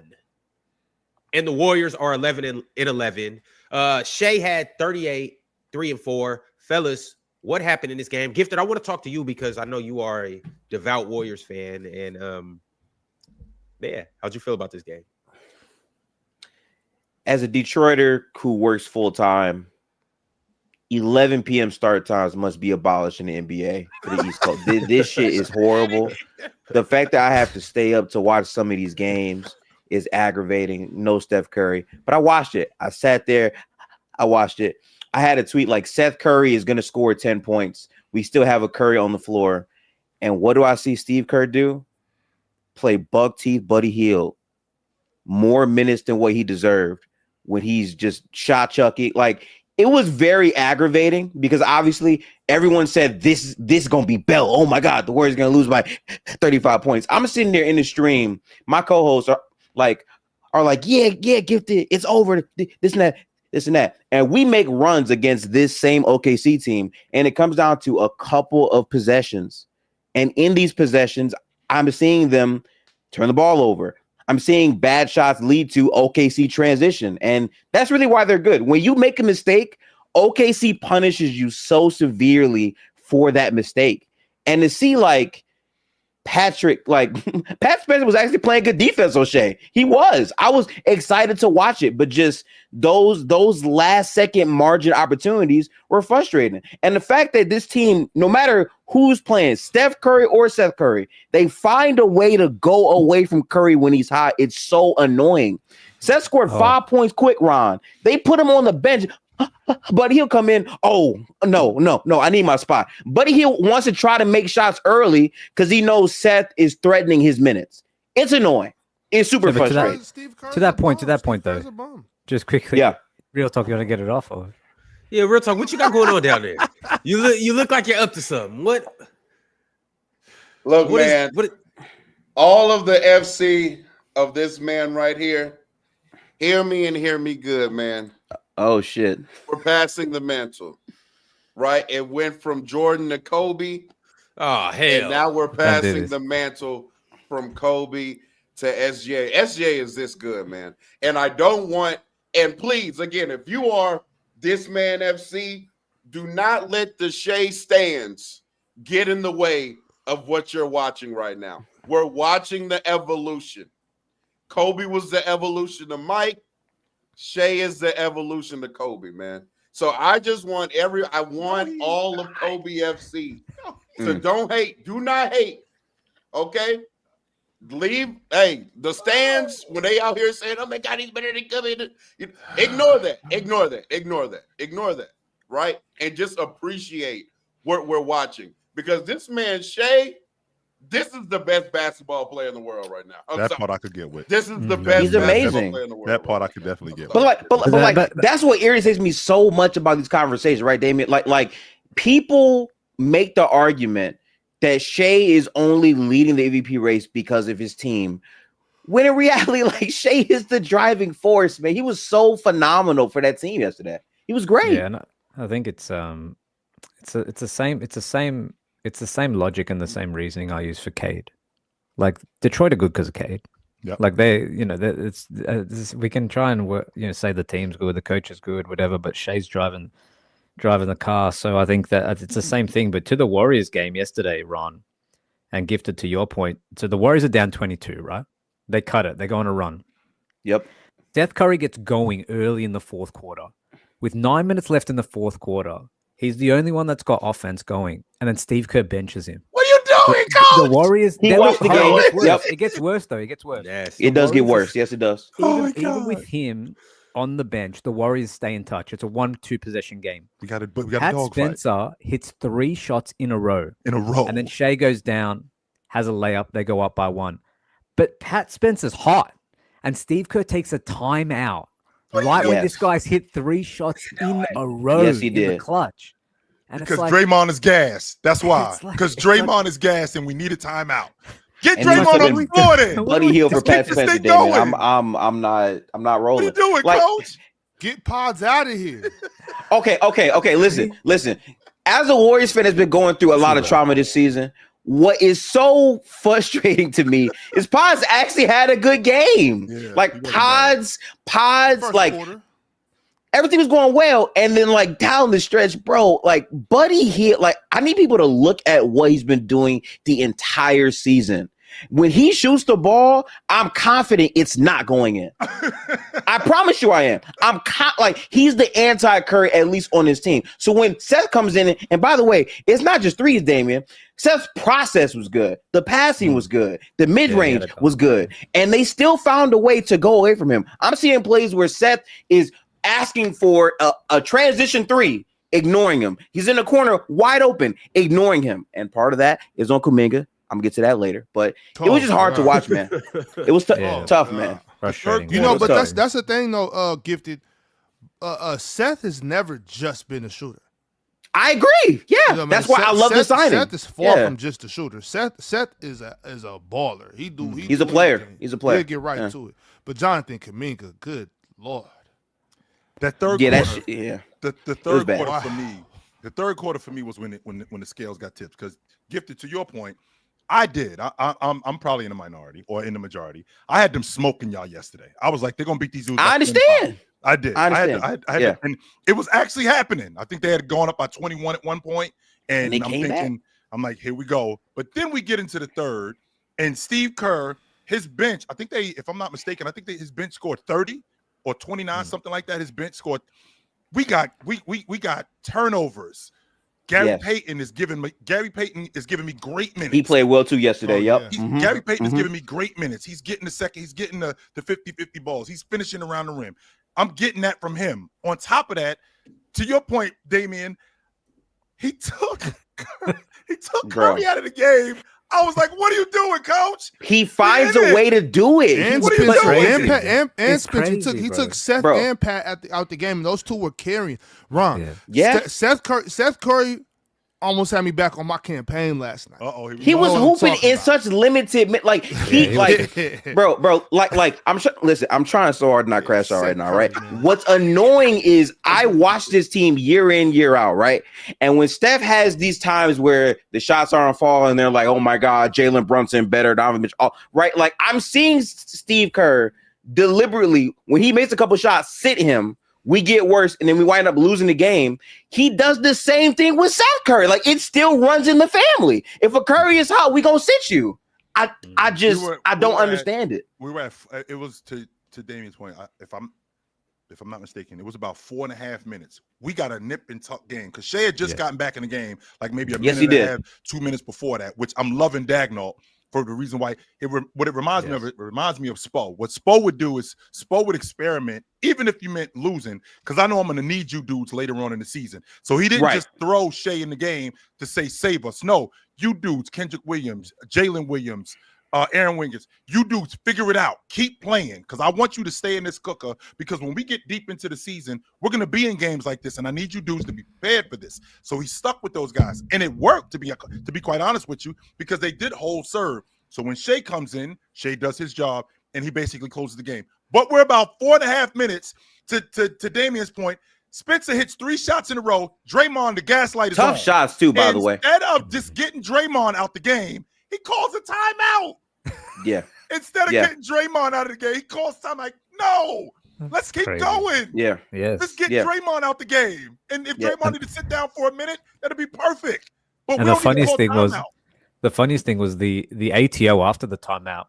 Pat Spencer had a bunny at the rim, but if that same play, if he's hot, he's making that. Yes. But he misses that because he's cold. Because I'm sitting on the bench for 3 minutes for this timeout instead of I was just rolling a little while ago. And like 10 points in a row too. Yeah, that was I think something that's like super underrated too that no one is going to talk about is like the defensive idea of what they wanted to do. When Shea came back in the fourth quarter, they stopped blitzing. Like they were allowing Buddy Hield to guard him on an island. And I'm like, dog, like what the fuck are we like for the whole game? They're throwing doubles, all this and that. But now in the fourth quarter, when the game is close, you now want to let Buddy just die on defense. There is no possessions when y'all blitz Shea where he either found the shooter or he got the hockey assist. And I'm living with that in the fourth quarter based on what Shea's done the entire season one-on-one. It's got to be anybody but him. I'm going to live with that. Though, real talk. It's got to be anybody but him. My thing, real talk. Give up wide open threes, the good shooter. I would do that for Shea, if you got Buddy Hield, on Shea one-on-one, he's going to get a wide open look anyway. At least don't allow the switch to get Buddy Hield on his Shea in the first place if you're not going to double. But they just said, nah, we're good. We're living. Go ahead and cook Buddy Hield, who's not a good defender. Like there's no coach in the world that is okay with Buddy Hield one-on-one with SGA in the fourth quarter. That is ridiculous. But my thing is, I want to get back to this thing with Jonathan Kuminga because clearly this dude, I don't know what he's thinking sometimes. Like, what was it? It was the end of the third quarter, I believe, and he's guarding SGA. You have to, time of possession. You know how much time is on the clock. Like there's clocks everywhere, right? You know how much time is left. You can't be guarding SGA knowing that there's less than 5 seconds on the clock and having your hands out. Your hands are basically touching him. You're touching him. You know he's gonna do that. You know how when your arm is out and your offhand that you're not shooting the ball with comes up and he gets him hooked? That's how Shea got to that foul at the end anyway. It's like, how are you not processing what you're supposed to be doing on defense? Why aren't your hands up here? The criticism of him. But that's the biggest. That's his biggest knock. That's the problem. Already up here anyway. I just don't understand. I don't understand stuff like that because that's completely situational. Yeah. That's stuff that you have to know. If you want to be a defensive player in any level of high level basketball, you have to be able to make a good defensive possession at the end of quarters for 10 seconds at a time. You know what I'm saying? Like, that's just straight airhead, brain dead shit right there. Gifted, what I'm going to do. You can't play. Gifted, I'm trying, instead of sticking both my fingers in the cookie jar just to take one cookie, I'm gonna stick my whole arm in the cookie jar. Like what do we do? But bro, listen, I view basketball in this way, right? People are gonna be good at things, right? People are gonna be bad at things, right? Yeah. If you're not gonna give me shit on defense, at least do something offensive where it's like, you know what? Okay, I can justify you being on the floor in these spots. Kuminga also had moments offensively where he's going for the foul. He doesn't make the pass, like and like I hate it because again, I don't think he's a terrible basketball player all the way through. I think there's ebbs and flows. I do believe that. I do think he started out his year really, really good. But ultimately, in games like these, when he's making boneheaded, ideas on offense and defense, it's hard to justify him being on this roster anymore. It just is. So then why won't y'all free him from the shackles of Golden State? I'm so tired of the same thing over with Jonathan Kuminga on this team. I can't control. They will eventually. He will. Every year it's let's complain about Jonathan Kuminga from the fan base to the coaching staff to the players on the team to then go into another offseason where he wants to be traded, he wants to leave, and then they hold him hostage yet again. Every time I turn around, Ron calling me about this chick. Meanwhile, he won't break up with her. I mean, listen, bro. Ron calling me. Don't call me about this, bro. Man, you ain't gonna come out. Get on my nerves. I gotta call you. I gotta hit you after the show, actually, Ox. Chill. Make me sick. Oh no, Ron. And every time it's a real talk point, I'm telling you, why you ain't breaking up with this girl? What you still doing with her, Ron? Damn, like, what's the deal? But Gifted. Now imagine watching this team every game knowing this stuff. Like it's hard, Gifted. This is the thing. You said there's some things in basketball that you can be good at, some things you're gonna be bad at. I stand with that. I don't believe in perfect basketball players, right? There's only been a few. I don't believe in that. But one thing you can't be bad at is thinking. I agree. I agree. The process. Bro's an airhead. That's the thing. Bro is an airhead. It's hard to look at Jonathan Kuminga as a guy who has all the physical tools in the world at a time when the league values, big athletic wings, a guy that can score in transition, is explosive, has all these different things, feels like he's got so much upside as an offensive player and a defensive player, frankly, with the physical gifts he has. But then the IQ is just so low on both ends, and you can't execute, and you're making the wrong decisions offensively. You're taking ill-advised shots. You're not making anyone better.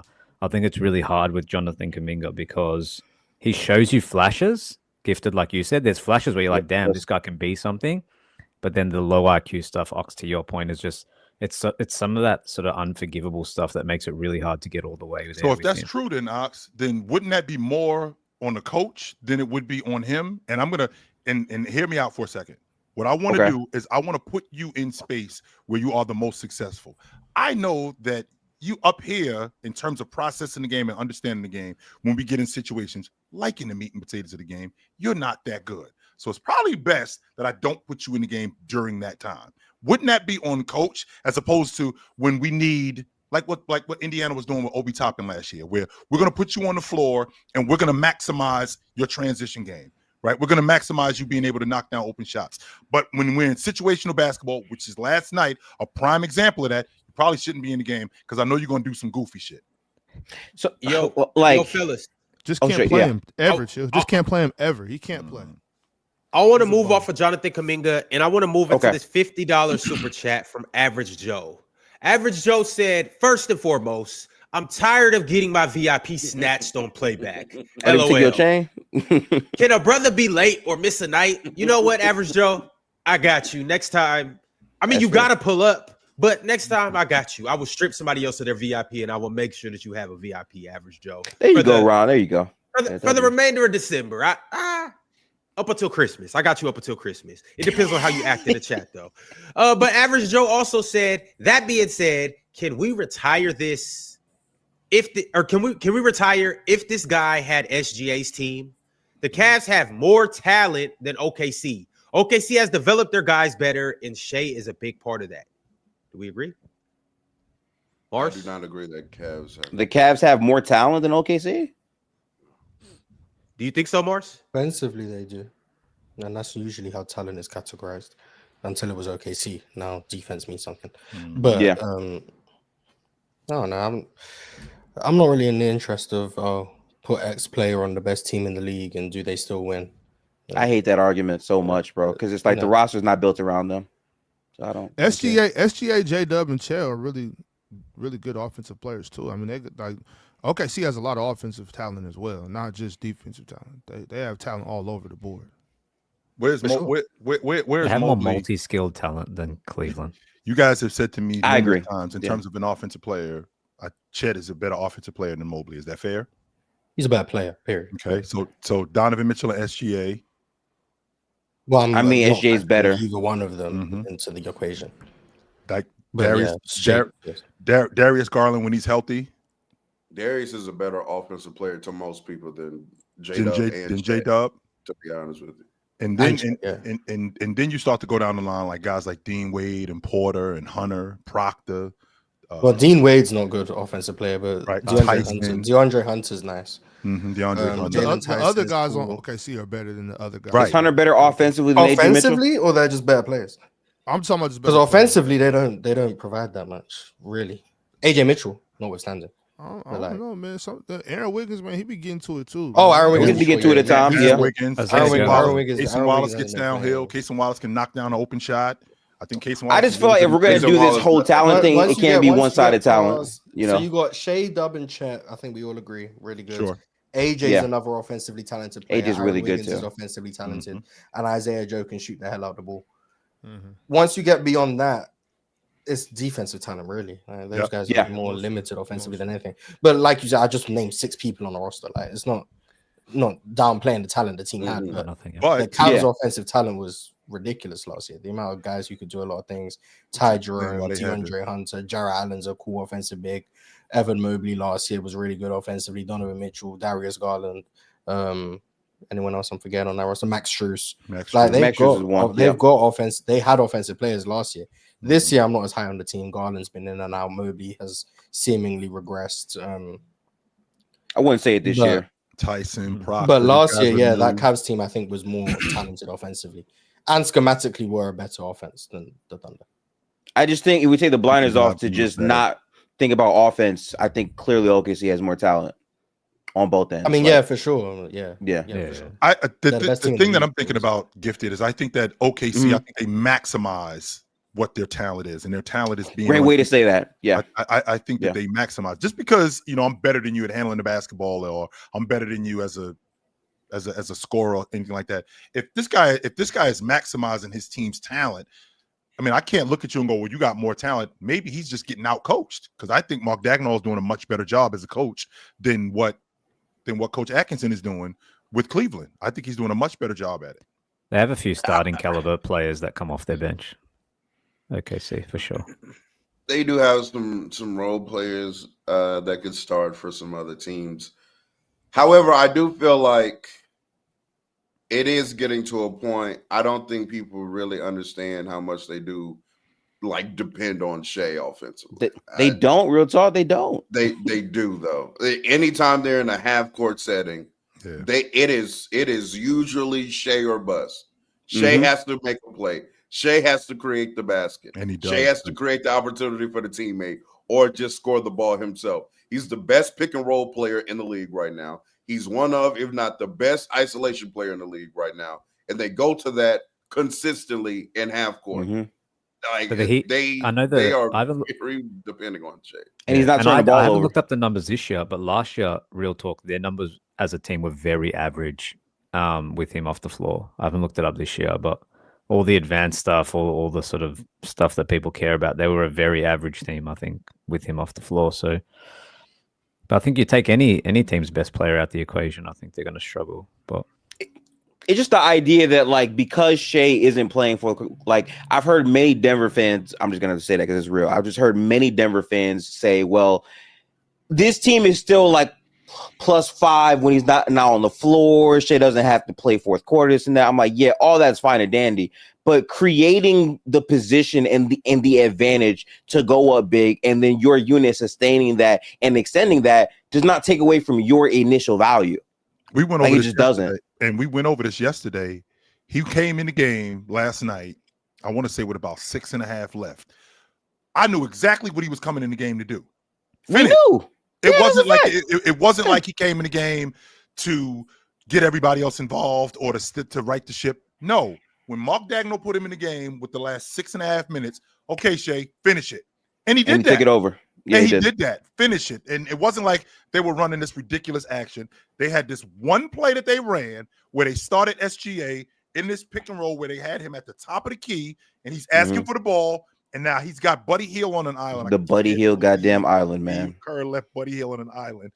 Left D. Kerr on an island with, it's like, I'm thinking about, let's see, who am I thinking about? I'm thinking about Kerry Kittles, who I think Kerry Kittles is a damn good player. But I'm not leaving Kerry Kittles on an island with Jordan one-on-one. I'm not doing that, Ox.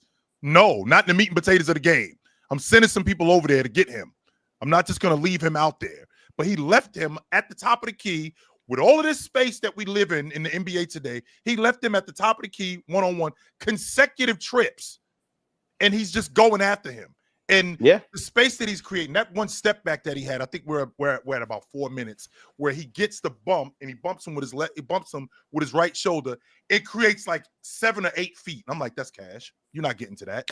You're not. I say in the moment that's going in, and it didn't. You're not going to be able to get to that. And I think it's a testament to Shea to know. And I actually talked to my buddy about this. He used to play in the NBA. His name's Roderick Rhodes. It's a testament to knowing that this is what they came to see. Let me get them what they came to see. Like a lot of guys can't do that. A lot of guys around can't come into games knowing that this is what they came to see. Let's give them what they came to see and do it consistently. And he's been doing that. I mean, that's why Shea to me has an argument for the clutch player of the year, even though he hasn't played the minutes. When he's been in that position, he has dominated consistently. I don't think he'll get it, but there's that. Shout out to Shea, man. MVP, clutch player of the year. Mars, you're muted. I ain't saying nothing. I was just glazing Shea. That's cool. All right. Well, respect. Shout out to Shea. He's glazable. He's the MVP. He's, awesome. He's on Kobe's level. So, big shout out to Shea.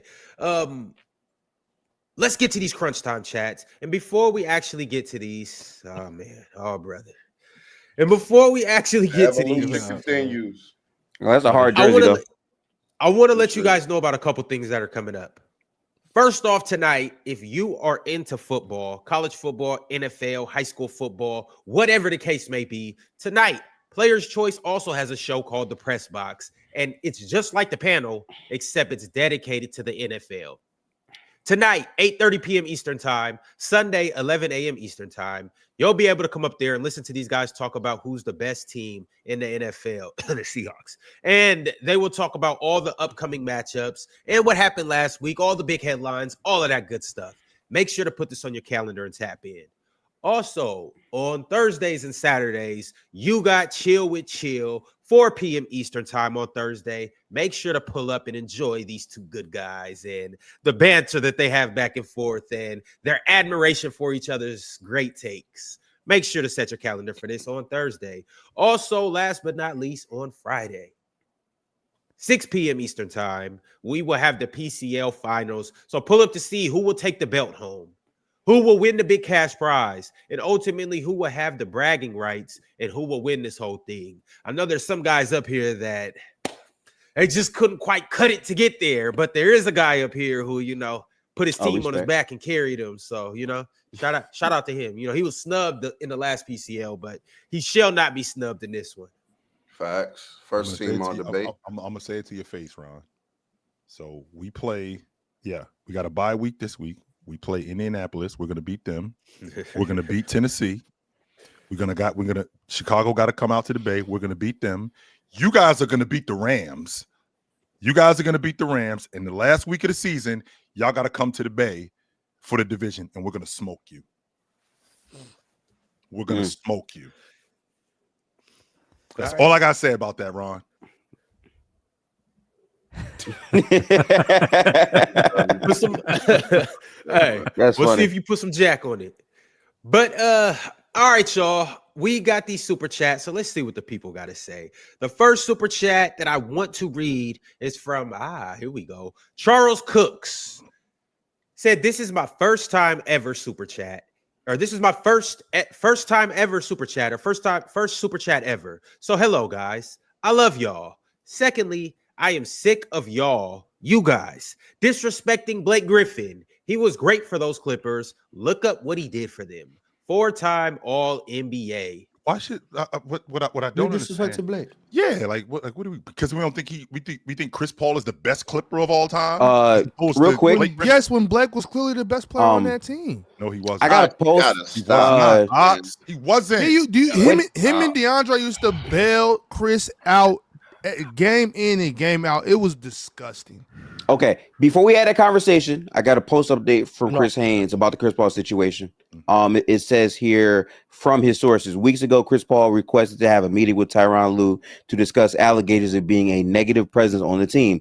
Lue refused to meet with him. Lawrence Frank traveled to Atlanta to deliver the news of parting ways. Paul desired the final season to be with the Clippers. So Paul didn't want out. Sound like what we got from Ty Lue. Yeah, well, look, Gifted. If you're done with your chick and you're ready to go, it don't matter if she went out. Kick that broad to the curb. I understand, bro. The reason we said arguable though for the Clippers' best player all time is because Blake Griffin was that good. So it's not like we went out there and said that Chris Paul's definitively the best player in franchise history. I'm saying, maybe Elton Brown. I'm gonna say that too, though.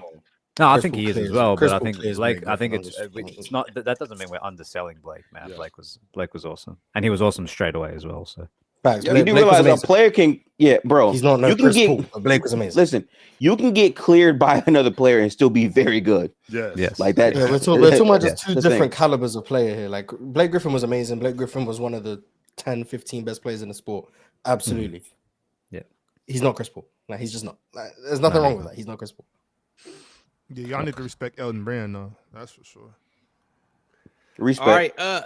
The Trib one sent through a super chat that I think you might need to respect. Wasn't even on your Power 4 list when we did that in the summer, by the way. Was not. Neither was Blake Griffin. Was Chris Paul on your PG list? That's actually a good question. Was he? He was. No, I definitely was. All right, definitely in the discussion right there. That's not how that works. That is how that works. The power forward position better than the point guard position. That's not how that works. Because Real Talk will try to say that and confuse the chat because there's whoever's number 4 on my shooting guard list is probably not better than all of my centers. You know what I'm saying? Let's just check. Number 4 on your shooting guard list was Clyde Drexler. James Harden? Oh. No. Hell no. Oh. James Harden wasn't even on his list. Put James Harden time there. for that. I'll give you some bail. And we'll run to the Chris Trib Paul one was on my list. chat. Shout out to Chris Paul. The Trib one said, would it be possible for us to get Keegan or Herb for Rui Hachimura? Who says no? Also, Kawhi's a snitch. Jokic a bitch. The Thunder can eat a glitch. Glizzy. The Thunder can eat a glitch. Glizzy. Lakers in 6 because Rui is still standing and Braun looks like he's 40. Did you say standing? Starting. This year, but no. Yeah, Rui's been good, but he's gonna have to take a back seat a little bit now to LeBron. You're not getting those guys for Rui. Like, it's just not happening. I ain't gonna lie, but LeBron is chilling, bro. He do not care right now. He cool. If y'all want Keegan, we need Austin Reeves and Rui. Would you actually do that though? Okay. Would I do that? Yeah. Hell yeah. He said Austin and Rui. Nah, I don't know. He loved Keegan. I don't know if he would. You trade Jason Tatum for Austin Reeves? Oh wow. Keep going, Ron. Keep going. Of course, we're talking. He had one shot last game. He took one shot. Yeah. Only one? Wow. Goose egg, yeah. You need to get him. I gotta watch shots, more Lakers. There's Luke out there ball hogging and turning the ball over. Austin out there turning the ball over, and LeBron's out there doing whatever the hell LeBron's whatever he doing right now. I don't know. Yep. James out that bitch on vacation, like you got it. I'm straight. And he chilling, man. James out there chilling, like yo, man. He chilling. Let me get that menu, yo. What's on the menu? Let me get a glass of wine. I'm sorry, you need me to shoot? I got you covered. I'm too old for this shit, yo. James out that bitch on vacation. I'm chilling. Luka had more turnovers against Phoenix than Shai's had in his last 6 games. Yep. Yeah, cool. All right, y'all. The Casual Brown sent through a super chat. The Casual Brown said Jason Tatum improved in all categories throughout the years. Also, keep in mind to our to our audio listeners, he typed this in all caps. He said Jason Tatum improved in all categories throughout the years. Jaylen Brown's only improvement for 9 years was only scoring. That's not true. How is this a number 1 option and close to a top 5 player who improved in everything in his game? I think one of the biggest benefits to Jaylen Brown's game, which is something that I've been complaining about a lot, his handle has gotten tighter. And because his handle has gotten tighter, that's enabled him to get to the rim. That's enabled him to get to his mid-range and be way more effective as a bucket getter. So that's just not true. And one of the biggest questions when he first came into the league was his shooting. Like his 3-point shooting. They didn't know if he could grow into a 3-point shooter. He's done pretty well there. He's improved defensively, gotten stronger. I mean, there's a lot of things he's gotten better at. He's got better at everything. I don't think people remember Jaylen Brown, like his first year in the league, was one of the worst players in the NBA. Yeah, all he was a runner, Mars. That's all he did. Like, he sucked. Yeah, he was Jaylen Brown got drafted, and it was like everyone. It was not great. He was a project player. Yeah, that's what he was. He was a project player. His skill set was not caught up with his athleticism. Yep. The fact he became this good is astonishing to me. Like his improvement is one of like very few cases. Like to say he's only improved as a scorer is ridiculous. He's on the floor like he does. One of the best players in the league now, and he started off terrible. Like full credit to Jaylen Brown, man. That gap is closer. I remember Damian saying that earlier. And I was one that used to be like, yeah, Jason Tatum is like way better than Jaylen Brown. I still think Jason Tatum is better, but I do think it's closer than people think it is. Yep. I'm still very comfortable saying Jason Tatum is better. But I'm comfortable. Yeah, me too. Me too. By the way, it's closer than I thought. Mars, you can take some bread out the savings account, but still be comfortable in the savings account. Ron, you got something to say, Ron? Say it with your chest. Say it with I have nothing to say with my chest. I just remember a certain guy Mars up here. is hilarious, bro. A certain guy up here was pushing Jaylen Brown propaganda. Oh yeah, It's the head. It's funny, man. A certain guy up here was pushing Jaylen Brown propaganda, and I was co-signing him. Who would have thought? A couple years later, you guys gonna solve Glaze. Jaylen Brown don't even lead his team in EPM, man. We still don't. Oh my goodness! All right, brother. Here we go. The Jonathan Glaze. He's not even the best player on this team, but I guess. The Jonathan Frazier sent through a super chat. You suck. I swear, boss. You suck. Yeah, that's crazy. Yeah, man. I mean, Jaylen Brown needs to be better. He's no better than Myers Cater. I swear, boss. You suck. The Jonathan Frazier sent through a super chat and said, "Hey, man. CP3, don't sell that house in LA yet. We'll take you over here in Lakerland. Oh boy. You know, we the real LA team. The real LA team. I agree, bro. Team. He poo-poo doo-doo. Okay, first of all, Paul will be great on the Lakers, man. This had to come up. I ain't gonna lie, Chris Paul will be phenomenal on the Lakers. I would love to see that. I ain't gonna lie. I ain't gonna lie. That would be must-watch basketball. Hang on, Chris Paul and LeBron with Luka and Austin Reeves. Oh my God! I would be tuning in. People that. be tuning in for sure. Let's see that. Let's see. Yeah. Okay, we already and JJ would be coaching Chris Paul. Isn't it funny how the tables flip? That'd be fire. I'm with that. Cool. In the words of Real Talk, hell no. No. We will not have you over here. No, thank you. We already got a dude that's sipping wine and smoking cigars and chilling. We don't need I'm just saying, people keep on bringing up how many turnovers Luka has. Chris Paul, the guy, no turnovers, man. He can help. Yeah, he can help. You're right, real. You know, you're right, Gifted. We need Chris Paul over here screaming on Luka about taking care of the basketball. Yeah. We need him screaming on James about how James ain't getting up and down the floor. We need him getting on Austin Reeves about how Austin Reeves ain't playing defense. He will implode that thing. Keep this dude away from your crew. Hell no. Oh, man. I've never heard accountability be diminished. apparently, Chris Paul trying to hold his team accountable is a problem now. Interesting. Yes, a problem. You already got one, though, real talk. You got the coach. I mean, because last I checked, JJ Redick is very rigid. He is not one of them dudes. Hey, can you stop turning the basketball over? I'm sure he getting in. I'm sure he letting him know that he need to take better care of the basketball. So now I gotta listen to it from JJ Redick, and I gotta listen to it from you too. Yeah, I'll tell you what, shut the hell up talking to me. You shut up. You stop talking to me. You on the other hand, okay, coach, I'll listen to you. But you better not say nothing to me. You leave me alone. I'd say the league moves fast, man. Like, I think it was only a few months ago where people were speculating on where CP3 would sign. You know, yeah, it felt like there was a lot of suitors. Like Dallas needed a point guard, and like all these teams. And then all of a sudden, like we're up here a few months later joking about like, should this guy move into coaching? It's like the league can hit you fast, man. It's just crazy, bro. Yeah, man. Reginald Debra sent through a super chat and said, mark my words, if the Thunder beat the Warriors record and then lose in the finals, 2017 Warriors all over again, they are getting Giannis, Joker, or Embiid. Don't know if you guys just saw that. He's not Embiid, but not Embiid now. But like I said, Giannis, man, Isaiah Hartenstein, Kenrich Williams, and Isaiah Joe make it happen.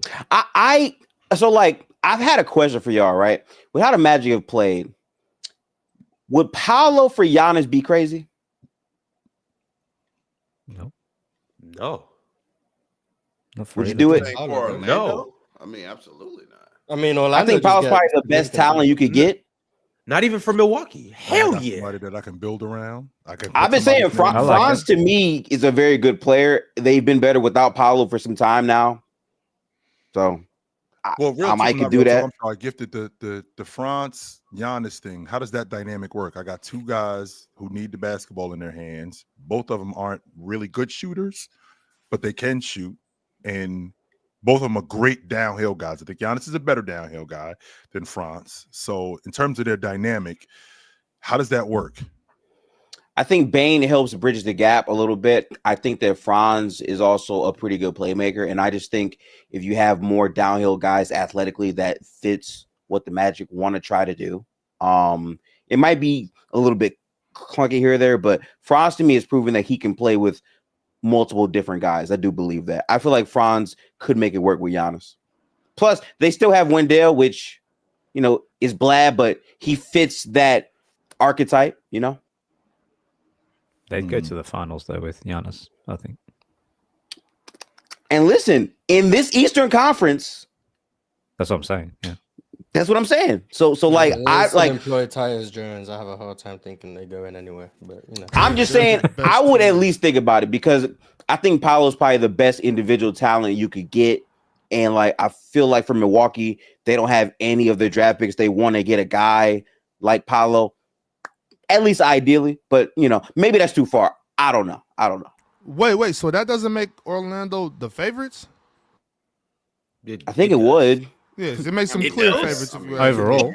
But regardless, because they have favorites in the NBA. But no, sir. I mean, no, no, sir. No, okay, all right. No. But anyways, in the East, I got you though. Yeah. But how long is it though until Giannis? Because, you know, I told y'all just to give him some time. I mean, Desmond Bain, you know, they're 13-8 now. Anthony Black Hooper too. Desmond Bain. Yeah, who would have thought Desmond Bain didn't forget how to play basketball? Keep cooking, Knox. He's actually good at basketball. We was here with the Magic. We was here early with the Magic. You know what I'm saying? Started off a little rough, but they still not winning. I still don't see what you guys see. Yeah, I'm still on that, by the way. But I'm good though. They've definitely takes time sometimes. Definitely picked things up, and Jalen Suggs has been great. Desmond Bain has been really good. Franz has been cool. Anthony Black has been really good. De Silva, Tristan De Silva has been good. I like their rookie. He doesn't play a whole lot. Noah Pender. I like him. I think he's good. But they employ Tyus Jones, man. They employ Tyus Jones. Yeah, Tyus Jones just is not it. He's playing like he's played like every game. I don't know if y'all saw the thing that Mars posted, but Chris Paul is actually winning the stat head when you put him next to Tyus Jones. Yeah, real talk. Hating. Yeah. More PRA. I'm more efficient. I don't care. He's not. Yo, Damian. What does Tyus do better? What does he do better? Hey, Damian. Run up and down the floor for one. Run up and down the floor. Cardio better. Cool. That matters. I'm taking motivational speaking over cardio for me. Damian got something for us. You wanted to speak on something for Giannis, right? Yeah, so there was a report that just came out from Windy that said that, like, he confirmed that Giannis, according to the reports, requested a move during the offseason, like an official trade away from Milwaukee. So, whoa. I think my question is, like, in the offseason, not now, but in the offseason, he did. Right. Which is why that stuff with New York probably was reported and things of that nature. But I think it's a good segue to asking, like, how long can this go on in Milwaukee? Like, they've been terrible lately. I think they've lost, 7 of the last 11 or something like that. How long is it until Giannis has been very open about he wants to be on a team that's competing. I mean, every day it seems like it's more and more likely in Milwaukee that it's only a matter of time. If not, they're already probably taking phone calls on this, man, because I don't see Giannis being there long term with how this roster is. He's out of there by the deadline. I think a Giannis trade at deadline is hard to do, though, man. I think the best team isn't the Magic, by the way, because, again, they have no picks. I'm assuming they still want picks. The best team is probably the Heat, if we're being honest. The Spurs. The best team is the Thunder, but, you guys keep... Okay, no. Yes, but I don't think they would want to get Giannis, unfortunately. I think if Giannis is available... You're right, though. He's right. Yeah, but if Giannis is available, trade deadline or not, I think people are going to move heaven and earth to try and get him. I can believe that. Especially the teams. Can Portland pull it off, Damian? Portland? I don't know if Portland wants. I mean, I don't know if Portland are in the mix, to be honest. We already saw Dame and Giannis together. Yang and Scoot, make it happen.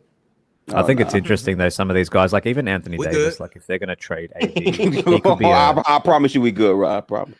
No, Ron's saying Portland's Portland is good. He's not trying to give up yet. I thought you meant it the other way. Okay. Hey, Ron, I swear, Ron, within the next 5 years. Could you imagine if Yang was holding up a Giannis trade? We just can't trade Yang. You know what is so can't do it, man. You know what is so dope if he is holding up a Yang? If Yang is holding up a Giannis trade, Ron, if he holding up a Giannis trade and in 5 years he an all-pro and he an all-star. That would be crazy. I would love that. And because Ron was up here talking to us about Yang, in 5 years from now, this dude is second team All-Pro.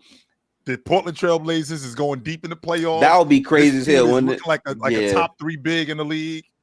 Hey, I'm not wrong. I'm early. That might be what it is. Yeah, there's going to be a lot of transactions, I think, coming up to the trade deadline.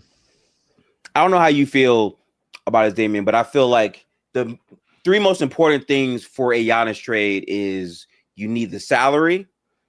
You need to have at least an all-star caliber player or young talent, and you need to have multiple draft picks in conversation. And I feel like OKC technically will always be top of that, but I'm assuming they don't want it to partake in that business because of how dominant they already are. So the next team outside of that to me would actually be the Heat.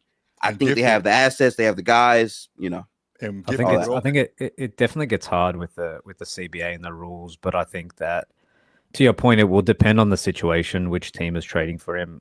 It's probably going to be a contender. Let's be honest. All I know is shocked when the Rockets give up on Thompson. And if that's the case, some of those contenders might not be able to hit all those thresholds. She got to shove the divorce papers in front of me, in front of the family, because I ain't getting. No, that's a fact. No, She got to put the divorce papers in front of me at Christmas at the table in front of everybody, because I ain't trading them. Mm-hmm. I'm not. He got to go on national television and tell everybody that he won out. That's the only way I'm doing it. I 100% anyone he won. I still probably need a few teams to get involved, by the way. Yeah. No. I 100% agree with that, Chill. All I'm saying is, if it were to happen, I think the Heat is a team that he would definitely entertain. And I think that just in terms of like cachet, picks, talent, all of these things, especially like they got power for nothing, and he's been great already. they have the means to actually make it happen more than the other teams. I think the Spurs do too, but I kind of think the Spurs want to get more of a sample with Fox and Wemby together. So I don't think they're going to make a move. I don't. If you're the San Antonio Spurs, there's no way De'Aaron Fox should be holding up a Giannis. No, I'm trading Fox. And I'm a Fox fan. I've made that very clear. But I think the team that should go after Giannis extensively are the San Antonio Spurs. But I do remember Giannis in a post-game interview last season. I want to say, when Luka went to the Lakers, he was saying how it's very, good to him that these international players are playing in these big markets. So I wonder if playing in a big market is low-key something he wants to do. That would be fun to see Giannis in a big market.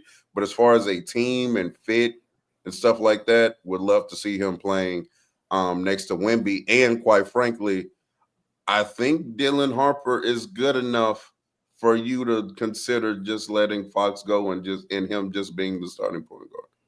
Yeah, and Stephen Castle as well. I ain't gonna lie, but Castle's been great too. So I mean, Ron, to be honest, say in the East, I think with Miami's missed out on everyone.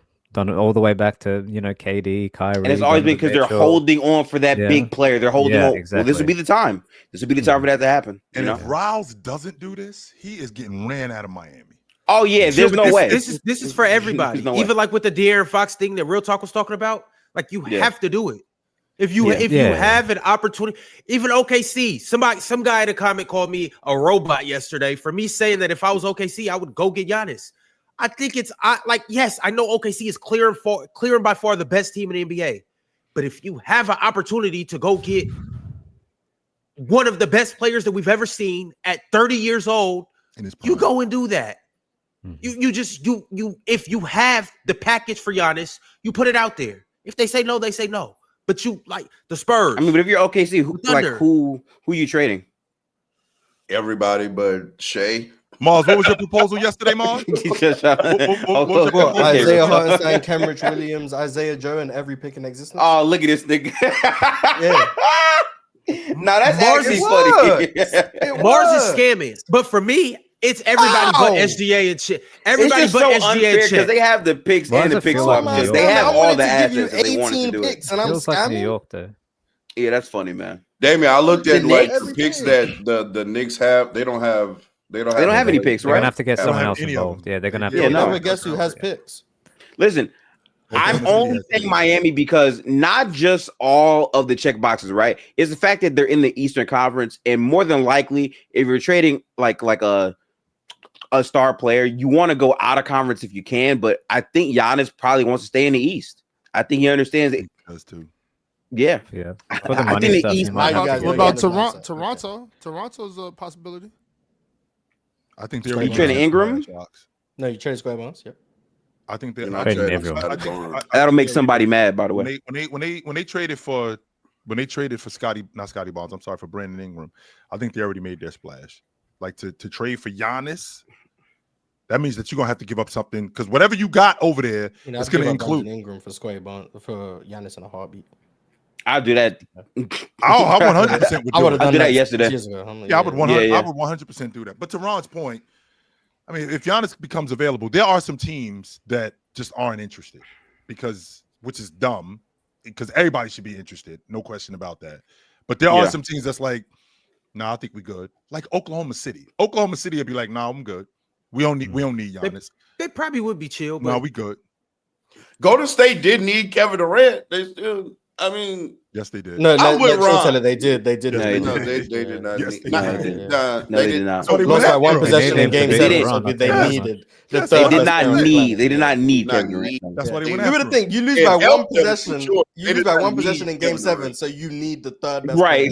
That one possession, like, oh yeah, you to overcome that one possession difference. That's why they went instead of having someone better than Harrison Barnes, but they weren't beating. Instead of just having a healthy roster, you needed the second or third best player in existence. Yep. To overcome one possession in Game 7. Yep.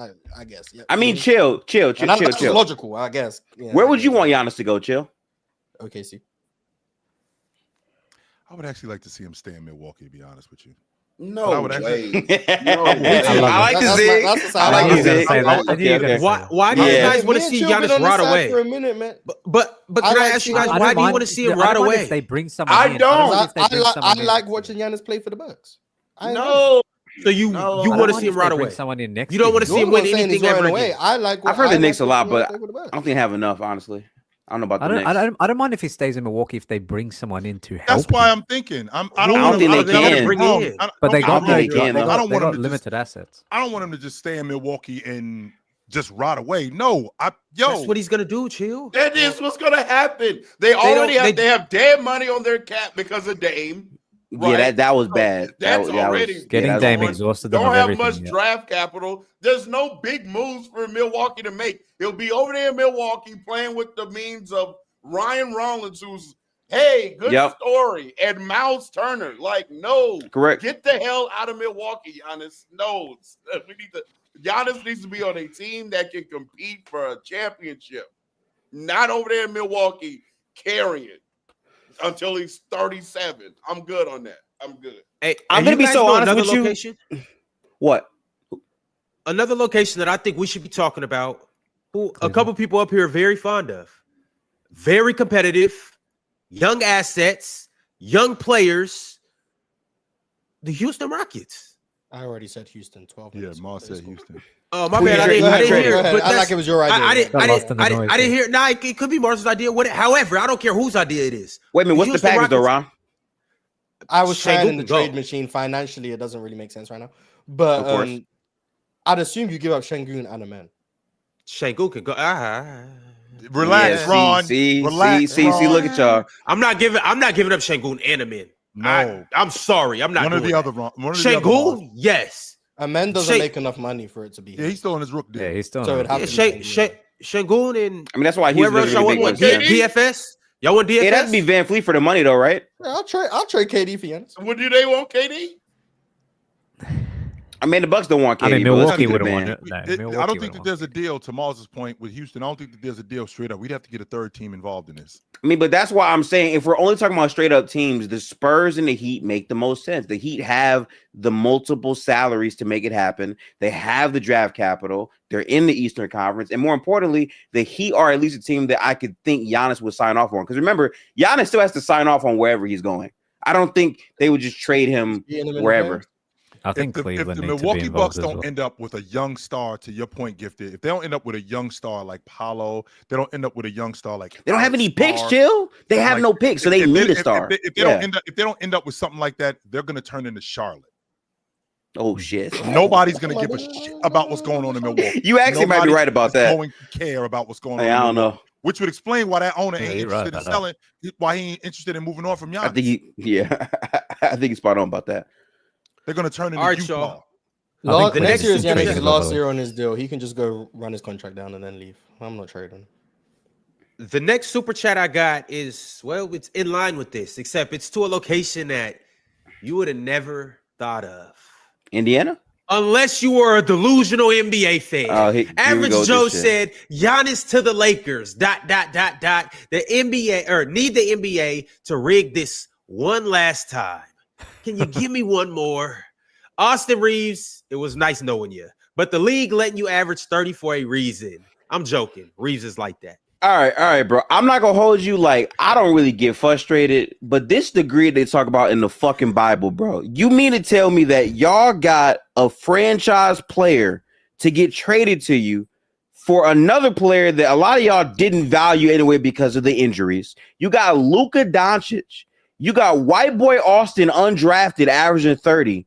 And now you want to go get y'all like this is shit that annoys me so much with the Lakers, bro.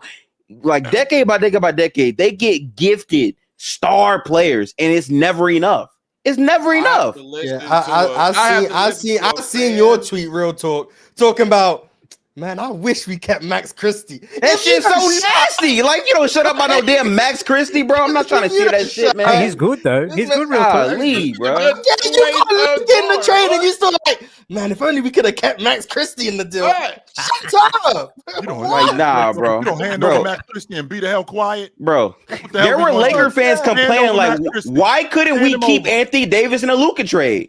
They were saying that. Like, why couldn't we keep Anthony Davis in the Luka trade? That's crazy. But we could have. I think it was Dalton and let us keep Dalton. Do you want to throw Dalton out there? Oh man. Also, a Golden State fan on here complaining about greed after going 73-9 and getting Kevin Wayne. No. Let's do this then. No. Real talk. Real talk. Let's do this then because I might be different, right? My team went 73-9. It was great. I wasn't begging for no fucking Kevin Durant. We got him. I knew he was coming because I can see the body language. Well, yeah, they weren't begging for Luka. We weren't begging for Luka. Yeah, we didn't even know we were gonna get Luka. But okay. But now go back to the super chat. Do it again. We got Luka now. But let's go get Giannis too. Yeah, let's go get Giannis too. I know. Yo. The amount of Laker photoshops year in year out, like, come on, man. That shit greed, man. That's greed. That's greed, bro. Let's go get our KD facts. Because if Luka is available, real talk, if Luka is available, you open up the roster and go, oh, outside of this, what do you want? Yeah. Knock yourself out. I'm not going, well, wow, you know what? I'll give you Max Christie, but I was wondering if I could hold on to him. If you don't get your ass and get up out of here. If you don't pack his bags right now, bro. Nice if we kept Max Christie. That's all I'm saying. It's not like I'm sitting here like, damn, I'm holding up a Luka trade for Max Christie. He's taken out of context. It would have been nice. But the funny part is there's some fans that would hold it up for Max Christie, by the way. Like the worst fans like, but it'd be nice if I could keep him. No, I ain't gonna lie, but the fact that they didn't get Austin Reeves 2 out of that is so criminal. You know what? I ain't gonna talk about that trade. That trade was insane. We know what that was, but you know, that's just greed, man. All right, well, we have another trade from Average Joe. All right, I understand you guys didn't like that one, but all right, he has another one for us. Average Joe said history has a way of repeating itself. Twin Towers in San Antonio, shaking my head. I'm about to be sick. This happens, and I'm voting Republican. You out of pocket. Get these immigrants out of here. Yo, this is a joke. Yo, you out of joke, pocket. yo. You out of joke or not? You out of pocket. I ain't gonna lie. We need to see your papers, Wemby. We don't know. We need to see your papers. We need to see your papers. That's crazy. Oh God. But if they no, well, we need to see. Oh, you broke out, Damien. That would be. Say that again, Damien. Insane, bro. One more time, Damien. So if they were to pair Wemby, can you hear me now? Yep, you hot. Yeah. If they were to pair Wemby and Giannis, that would be insane, man. Yeah, like that would be must-see TV, man. 2 aliens together, it'd be insane, man. I'd be fire. Yeah, it'd be cool. It's no chat, OKC, but you know. Facts, Mars. Do they beat OKC? Let's play the hypothetical. Let's so Giannis and Wemby with they have to give up Fox, but so the start lineup is probably Dylan Harper, Castle, Vassell, Giannis, Wemby against OKC. I ain't gonna lie. Do the Bucks even want Fox though? You said what? They ain't got no choices. What before they got? I think the Bucks. No yeah, the salary. Yeah, true. Okay. So who wins in a series if that happens? I think I'm still going OKC. Yeah, I'm still taking OKC. Yep. He is. Which means that's a nasty front court though. But wait though, Mars, why would OKC be able to get Giannis and not give up J-Dub and shit? Like, there's nobody else over there. They can't give up Devin Vassell and Harrison Barnes and keep Foxy. It's the money. Yeah, I understand. Oh no, I think I've done this before. Yeah, I think I've done this before. Yeah, I understand it's the money, but if OKC can do it without giving up J-Dub or Chet, then San Antonio can absolutely do it without giving up Foxy. Man, look, y'all take Dylan Harper. It's been a nice 20 games. I know y'all like what y'all Harper can go. Harper can go for that. Vassell, Harrison Barnes, Jeremy Sohan, and every pick you have. See ya. I just don't think. If you could do it and keep Foxy, then you do it and keep Foxy. Because I think without Foxy, you can't beat OKC. With Foxy, you can beat OKC. Realistically, I think Mark said Harper, Sohan. Who? Well, I said Vassell, Barnes, and Sohan, but realistically, you'd have to do. You probably do Devin Vassell, Keldon Johnson, and then Dylan Harper. Probably. I think Harper got to be in the deal. Yeah, you probably have to get young players, and Keldon's younger. So let me see if that works. Devin Vassell, Keldon Johnson, Dylan Harper. Yeah, that's probably closer to what it would have to be. And then every pick you have. And then like all the picks with also the pick swaps. No, bro. I mean, yeah, if you swap Keldon and Harrison Barnes, yeah, I think you could. I mean, Keldon could go. We need Harrison Barnes. But championship experience and 3-point shooting. That's right. Hey, Harrison, we just Devin need you to shoot Vassell, the hell out Harrison the ball. Barnes, and Dylan Harper works as well. You have to give up everyone's. I just want to point out, like any Giannis trade, you need to remember the Bucks have no picks. They're on Dame's expiring.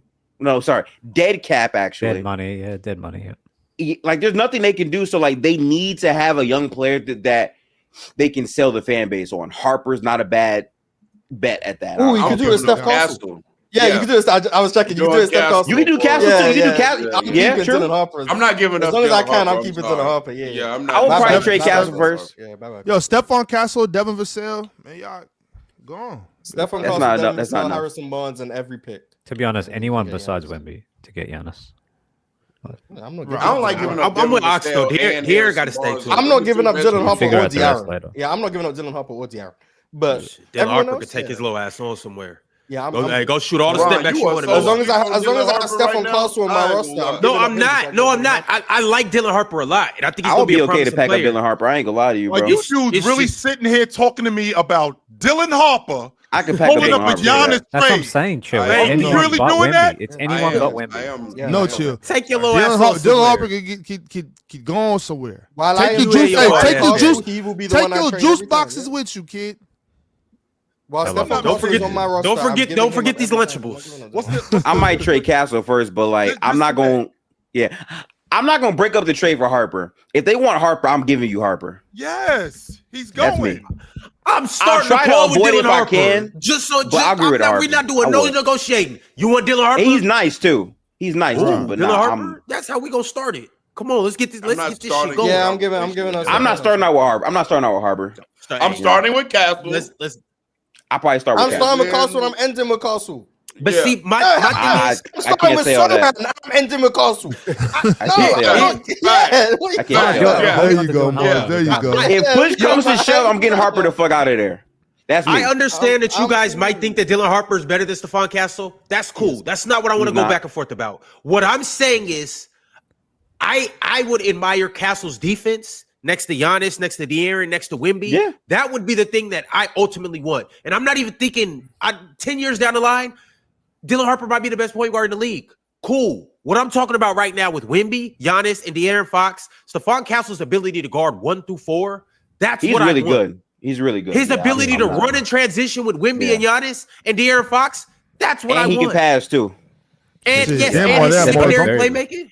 Mars, I'm starting with marketing trade. That's what I'm starting with Bismack. I'm starting with Bismack Biyombo. I'm starting Bismack Biyombo. You want Biz, Carter Bryant, and Sohan? Boy, they hanging up with the phone so fast for your ass. Hell no. Oh yeah, Carter Bryant. Biz.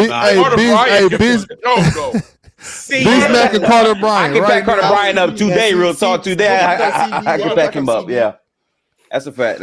I'm not trading De'Aaron, Dylan, or Wemby. Everyone else, have at it, man. Have at it. I don't think no one's untouchable for me, man. I'm gonna just try my best to not give up everything. But I promise you, if it came down to Harper, goodbye. It'll be tough, but I'll do that.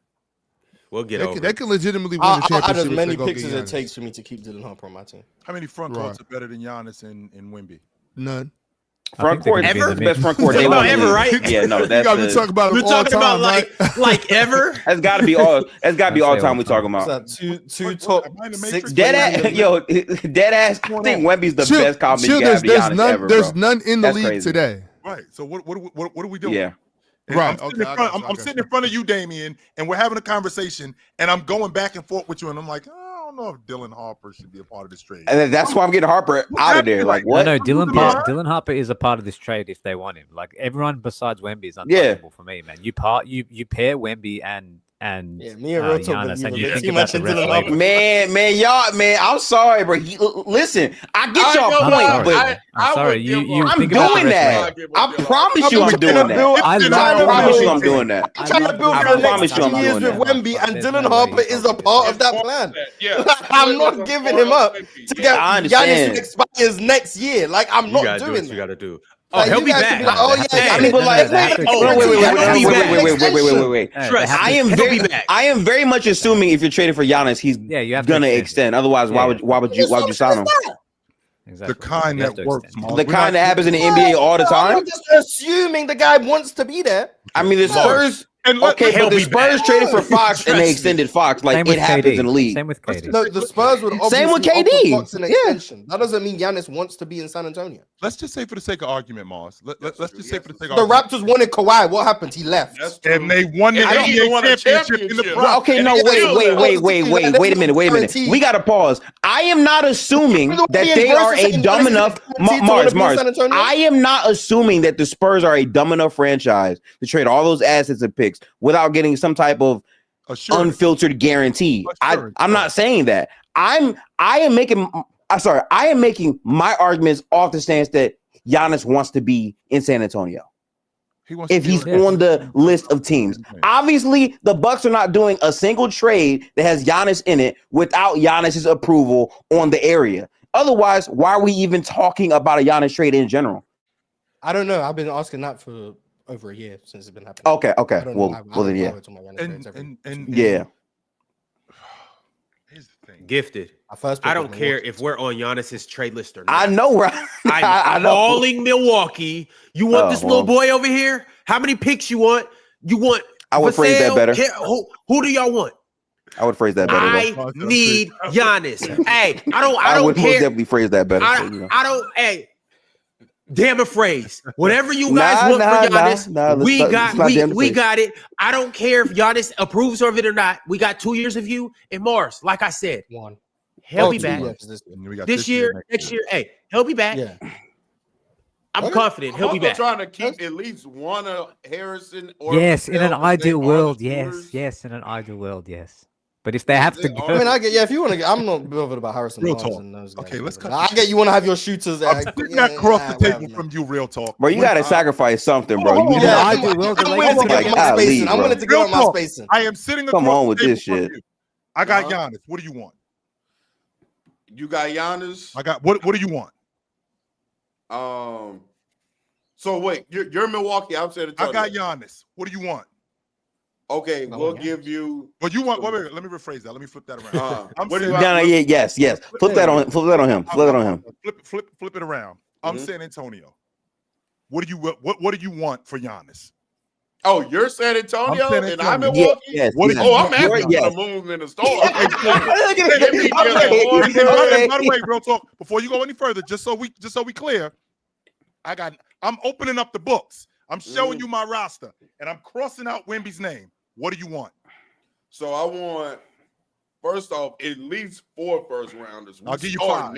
I'll give you 5 to make it look good. You can have 5. I don't think you can get 5 realistically. Got that out the way. Boom. Okay. I want Dylan Harper.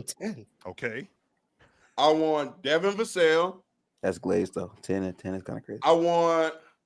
Who else I want? Carter Bryant. Nah, they can keep him. Okay. You want Stephen Castle as well? I want Castle. Yeah. So you want Harper? What we have with the salary with the 3 players? Damn, Harper. That trade would work. Vassell, Harper, and Castle. Boom. Deal. You trade your 3. Hey, Milwaukee would clean up with that. Like Milwaukee who is left? That would be a job well done for Milwaukee. And they signed Chris Paul as a free agent. Sign Chris Paul as a free agent now. Ooh. Deal. Yes, sir. I mean, that's actually a nasty ass deal. You shook your hand though. So what? It's Fox, Giannis, and Wemby. And some scraps. Well, it's not necessarily scraps. Anyway. You still got Keldon Johnson. You still got Harrison Barnes. You still got Carter Bryant to come in and play defense scraps. To play do roll up. That's not scraps or gifted. That's not scraps. That's far from scraps. I'm sorry to say it. This dude in the chat. I know Harrison Barnes. This dude said in the chat Giannis and nobody. Like Wemby ain't on the crew. Like Foxy ain't. on the crew. That's okay. That's also crazy to say that too, though. I'm giving up Vassell, Castle, and then whatever wing you want on the roster, and then every pick I have. That's my trade-off. I think really that's what you get. I think the only part that we can all agree on, hopefully, because I would like to believe we are all a very reasonable panel up here today. I don't want to give up Castle and Harper. One of them for sure is going. Two, hard. I'll give you the picks. I'll give you the pick swaps. Let me keep one of them. I'd like to keep one, but I like to keep one at the very least. To go, they would have to go. I'd like. Yeah, if we keep Devin Vassell, I got to keep two of the three: Devin Vassell, Harper, Castle. I'm saying one of the three. I'm saying one of the three. It's probably not possible without Vassell salary. You're right. Damn Kumpo up here. Is that who we talking about? But chill, if you give up the whole team to get him, you ain't finna win. So wait. So out of curiosity, just play along. Yeah. Dallas call up Milwaukee. Are you giving up Coop? What the fuck Dallas got? Yeah. Okay, that's cool. Okay. Well, they have Kyrie and Anthony Davis. Giving up Cooper Flag? Okay. No. I just wanted to check. Not so fast. I'm not. Me personally, I'm not giving up Cooper Flag. But if Chill is, then I obviously understand why he's willing to give up Dylan Harper. But me, no, I'm not giving up. I'm not giving up Cooper Flag. No. I'm not giving up Cooper Flag, but Dylan Harper can kick rock. It's far away though. Mars, you are very skip over. That's why I'm not trading Cooper Flag. Mars, you are exactly, David. They're far away from competing. Mars, you are a human. You are a very sound human. Okay, you're reasonable. You might say fuck all that. With that being said, what have I seen over the last couple of years? I've seen 7 different NBA champions. That's the goal here, is to win the NBA championship. Yep. Right? So with that being said, I am a future guy. I am one who I do look down the line. But as of right now, this thing has always been wide open over the last couple of years. And if I have an opportunity to win right now, you can have Coop. Yes. You can have him. Who are you winning with? Who are you winning with in that roster? AD and Kyrie?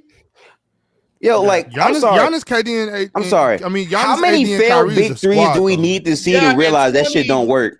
Like I'm not. In 2026, man, bro. Okay, AD. Look, I love AD. I don't know if he can hold up. That's already a question. You have Kyrie coming back from an ACL injury at 30. You have Giannis with injuries a little bit too. 33 years old. The last 2 playoffs, he was beat up. I'm not giving up my future of the franchise to try to win in a year or two. I already did that. Don't make sense when I traded Luke, I already did that. And it was dumb then. It'll be dumb now. You don't make the same mistake. Kyrie is their De'Aaron Fox. Anthony Davis is their Wemby. Giannis is Giannis. Anthony Davis is their Wemby. It's no. 2025. But we're not in it for the long haul. I still got Gafford. We get Giannis. We're not in it for the long haul. We're acting like Giannis is some future. If that's the case, if that's the case, why did we fire Nico Harrison then? Because Nico Harrison, the whole thing is trying to win now. You rehire him. You rehire him. You rehire him. Get back to it. Bringing him right back after trading for Giannis would be the nastiest shit ever. I'm rolling. It was just a Chris Paul situation. We just sent them home for a second.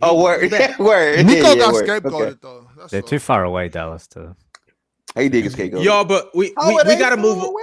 It's the same. I think Spurs are closer to winning than y'all. We gotta move on because I only got about 30 more minutes up here, and we got a good amount of super chats. So we're gonna read these super chats. We're gonna acknowledge them, but we're not gonna spend a lot of time on them. So salute to everybody that's in here. Salute to everybody that sent through super chats.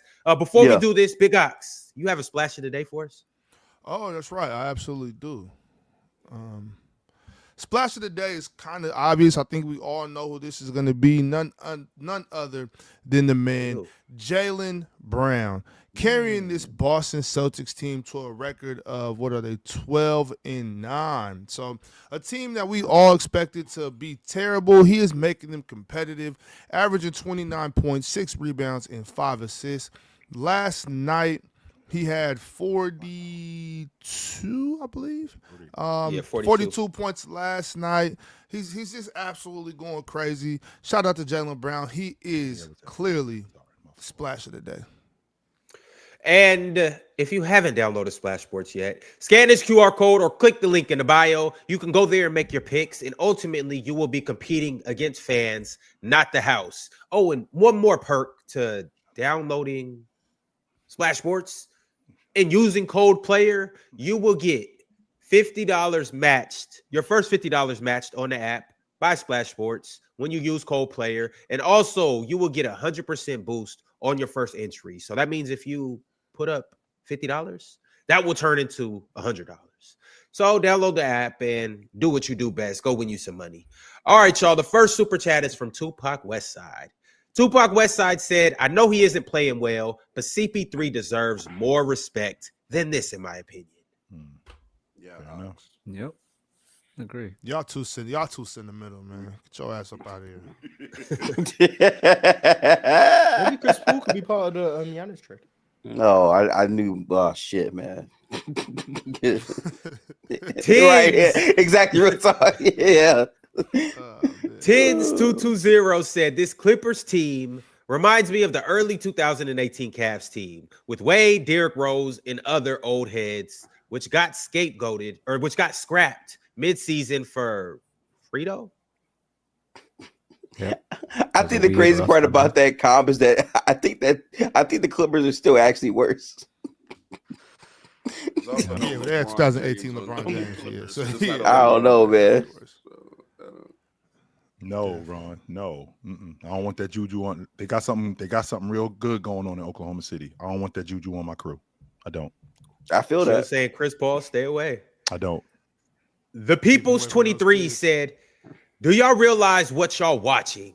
21-1, historic stuff we are watching. SGA, 3-point leap. Chet and J-Dub, hoping. Also, chill. How is Luka a better scorer? Did he say that? I did say that. Yeah. Oh, you did say that. I think he's the best scorer in the game, actually. Yeah. I think he's the best scorer in the game. Why? I think his downhill getting to the rim. I think that's the separator. Is it Between him and F? Huh? Wait. Oh, time out. Do you know like the volume difference between Shea and Luka on that? Volume difference. Oh, you don't know. Doing this really? I mean, you think Shea's better at the rim than Luka is? Oh, 1,000,000%. He gets there like twice as much. I know he gets downhill. Yes, I do. Saying, I know he gets to the rim. I do know that. That's not news to me. We have actually had this conversation about SGA, how much he gets to the rim. I remember we had the same conversation about Tatum too. Yeah, right. But Luka getting to the rim and Luka's ability to finish at the rim, because you're a numbers guy. I mean, I think it's ridiculous what he's doing at the rim. Not more than Shea though. I think Luka's finishing at the rim at like what, 90-something%? No, he's 90%. He's 29 of 31 within 0 to 3 feet. He's taking 31 shots. He's only taking 31 shots from that distance, Chill. Yeah. The volume matters more. Okay, Luka takes 2 layups a game. Like that's literally what it is. Luka takes 2 layups a game, and that's what you're hanging your hat on. Yeah, because I've seen Luka get down. How much is Shea's, Mars? Shea takes, oh my God, and this is 0 to 3 feet. The volume is never going to be that high. Shea's taking 81 shots, 0 to 3 feet. Luka's taking 31. Like, they're not even. And what is Shea shooting on that? By the way, 73%. He's 59 of 81. So Luka was doing that like years ago. Okay, but we're not talking about years ago. We're talking about today. Okay. Yeah, and right today, now. And today, I mean, he's doing a third of it, and he's still shooting at 90%. But if Shea, okay, that's cool. But if Shea is shooting 73% on more volume, on more than double the volume, how is Shea not the better finisher at the basket? Well, just because I'm not doing it as much as you are, I mean, that matters though. It does matter. The shot quality is also very different. But, and I think that also SGA, I think he is he might be better than Luka at the long ball line. I think Luka's a better shot creator than he SGA is. Yeah, I think Luka's a better shot creator than SGA. I think he's better in the mid post than SGA. I think he's better on the box than SGA. I think he's better. I think he's better than SGA on the box. I think he's a better shot creator than SGA too. I mean, individually or like for team success? We're talking about a scorer. We're talking about a bucket getter. We're just talking strictly about. If it's just buckets, I don't see the argument for Luka being a better scorer than Shea based on volume and overall levers. I think Shea this season is 50-40-90 now. Nah, he keep missing free throws. Oh yes, he's probably like 87 or something. Huh? Yeah, probably. Yeah, 87. All right, fellas. Bum.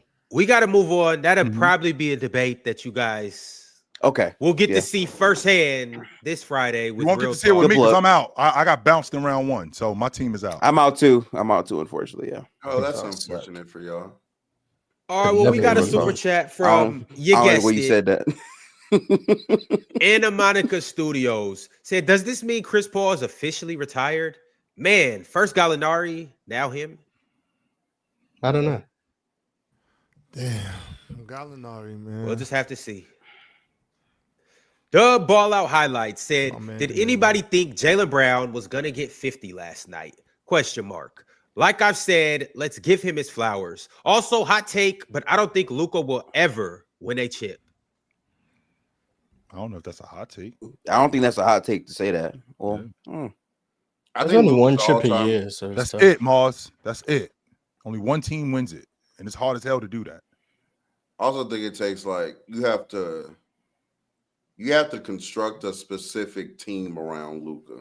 Yep. Like Luka's not a player that to me can win with the diversity of roster constructions. I think it has to be a 2-guard that hopefully could guard and is a good off-ball player. Surround him with athletes, get a lob threat at the center position. Like that team that they was building in Dallas? Yeah, it was. Yeah. That got obliterated in the finals. They did. Smoked. All right, I got a super chat from Debo5434. Debo said, "Time for CP3 to look for coaching positions." I don't think he's got to look. I think people will be calling him. Would they? Yeah. If people don't like the way he's talking right now as a player, imagine as a coach. Well, that doesn't mean that he's going to coach in the NBA. It might be somewhere else. Oh, I thought you meant NBA. My fault. That's cool. Masenko said, "Kawhi had his farewell tour in 2019. Oh, wow.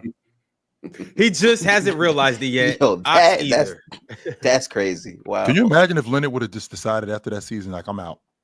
That would have been no. So listen, I want to say this right now. Bro, the amount of gas on Kawhi if he just stopped it right there, and how people would have said, "Oh my God, can you imagine if he kept playing?" Oh yeah. He would have been talking about crazy. He could be retired. Can save a person's career, like their legacy, not their career. Yeah. I think a part of what makes the lore of Michael Jordan so cool is you can live off. Oh, he actually never lost when his team was winning. Yeah, the guy retired in 94, and then 95 apparently doesn't count, and then he retired again in 98. Yeah. So years that he probably would have lost, you didn't actually get to see him lose, so you can live off he never lost. If I would have retired after 19, everyone could be been so great. I would have spun back the next year, and then he would have won. It's and then when these careers actually unfold, it's oh, okay, yeah. Wait a minute. Yeah. Well, you know how I say, Mark, she's a bum knee away from being the GOAT. Yeah, see. I mean, so is Zion. You can make up whatever you want when it's a hypothetical. So is Joel. I'm not saying I don't do this. I'm just saying you can make up really whatever you want. The thing about Kawhi, though, it's less hypothetical and more factual. Okay, all right. Yo, we don't got time to go play basketball. We don't got time to go down this road. The way Ox delivered that was so good, chill. It's actually more factual. I know we gotta go, Ron. I know we gotta go. We don't have time to entertain you see my man's playing basketball from 17 hilarious, to 23. Imagine if he had a good knee. We don't have time to entertain this, but shout out to Kawhi. Speaking of delusional and hypotheticals. Speaking of delusionalness and hypotheticals, a guy named Pensari Basketball sent through a Scotty Barnes. Move on, Scotty Barnes. Move on, please. Yeah, pretty much. I don't even gotta see this. I don't even gotta see the stats. Move on. I know it's Scotty Barnes. Who is this player over the last 5 games? I'm already know. 23.6 points, 9 rebounds, 5.2 assists, 54% from the field, 42% from 3. 6.5 BPM. The team is 3-2. Eastern Conference Defensive Player of the Month. Scotty Barnes. I wonder. Yeah, Scott is cool. He stole Bam's award, but Bears. I didn't even need to see the stats. I knew. How dare you say that real right talk. now, real talk? Yeah, don't say that too loud, real talk. Bam is the best defender in the Eastern Conference. Oh yeah, I bet you won't be on the block tomorrow. In my opinion, Bam should be the front runner for DPOY right now. Why you bullshitting? I like that. Bullshit? I do like that, Mars. I do like that. Yes.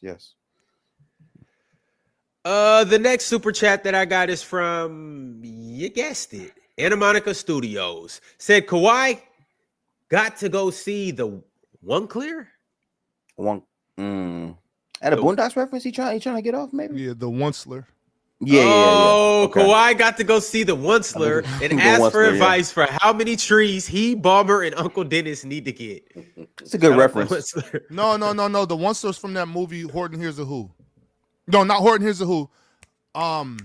It's a Dr. Seuss. It's a Dr. Seuss thing. You remember when it was cutting down all the trees? Oh, you're right. Yeah. That's I the forgot Lorax? about that. Wow. The Lorax. Yeah. Okay. The Lorax. Good pull. That's a good pull, actually. Okay. I never see Lorax. Mitchell I just had Robinson one is of my shooting chicks was trying to tell me 18% from the about free it. throw line. Yes. 18 for free throw is That's not that bad for him. Let's That's stop. not that bad for him. 18% is no. I've never heard of If shit you like don't that. foul him 18? every time he on the court. 18% is like. Wait, I'm sorry. What's the actual number of free throws he shot and made? Because 18 is so specifically atrocious. He's That's 3 of crazy. 17 from the line. Get him Clone off the floor, Force man. 99 said a Los Angeles Clipper fan since Lob City. And Steve told Lawrence he's on the hot seat about a week ago. I hope Steve fires Frank. Clips need to trade Kawhi, Harden, and Zubac. Sound like they need to blow it up. That's what that sounds like. I mean, I could do that. I mean, when you have no picks, it's hard to. I mean, you have no picks. You kind of have to blow it up. You have no picks picks. back for Zubac. They're not going to get their picks back. They're not going to get their picks back, and that's what matters. So, chill. Kawhi ruined that franchise. Like I didn't. When I just saying that, it's like factual. Correct them. It is what it is. Champ Ian Jr. said, "Did y'all talk about the Thunder yet? I was asleep." Yeah, we did. Talk about the Warriors. Talked about them a lot. Yeah, next time, wake your ass up. Talking about, did we talk about them yet? I was asleep. Nigga, what you mean? Set an alarm. I got some bass in his voice today, you? boy. I got some bass in his voice today, boy. The Trib won. What's up, Chill? Mitchell Robinson went 6 straight games without making a free throw. Go ahead. I'm sorry. 6 straight games, Chill? That's what we doing? Oh, my God.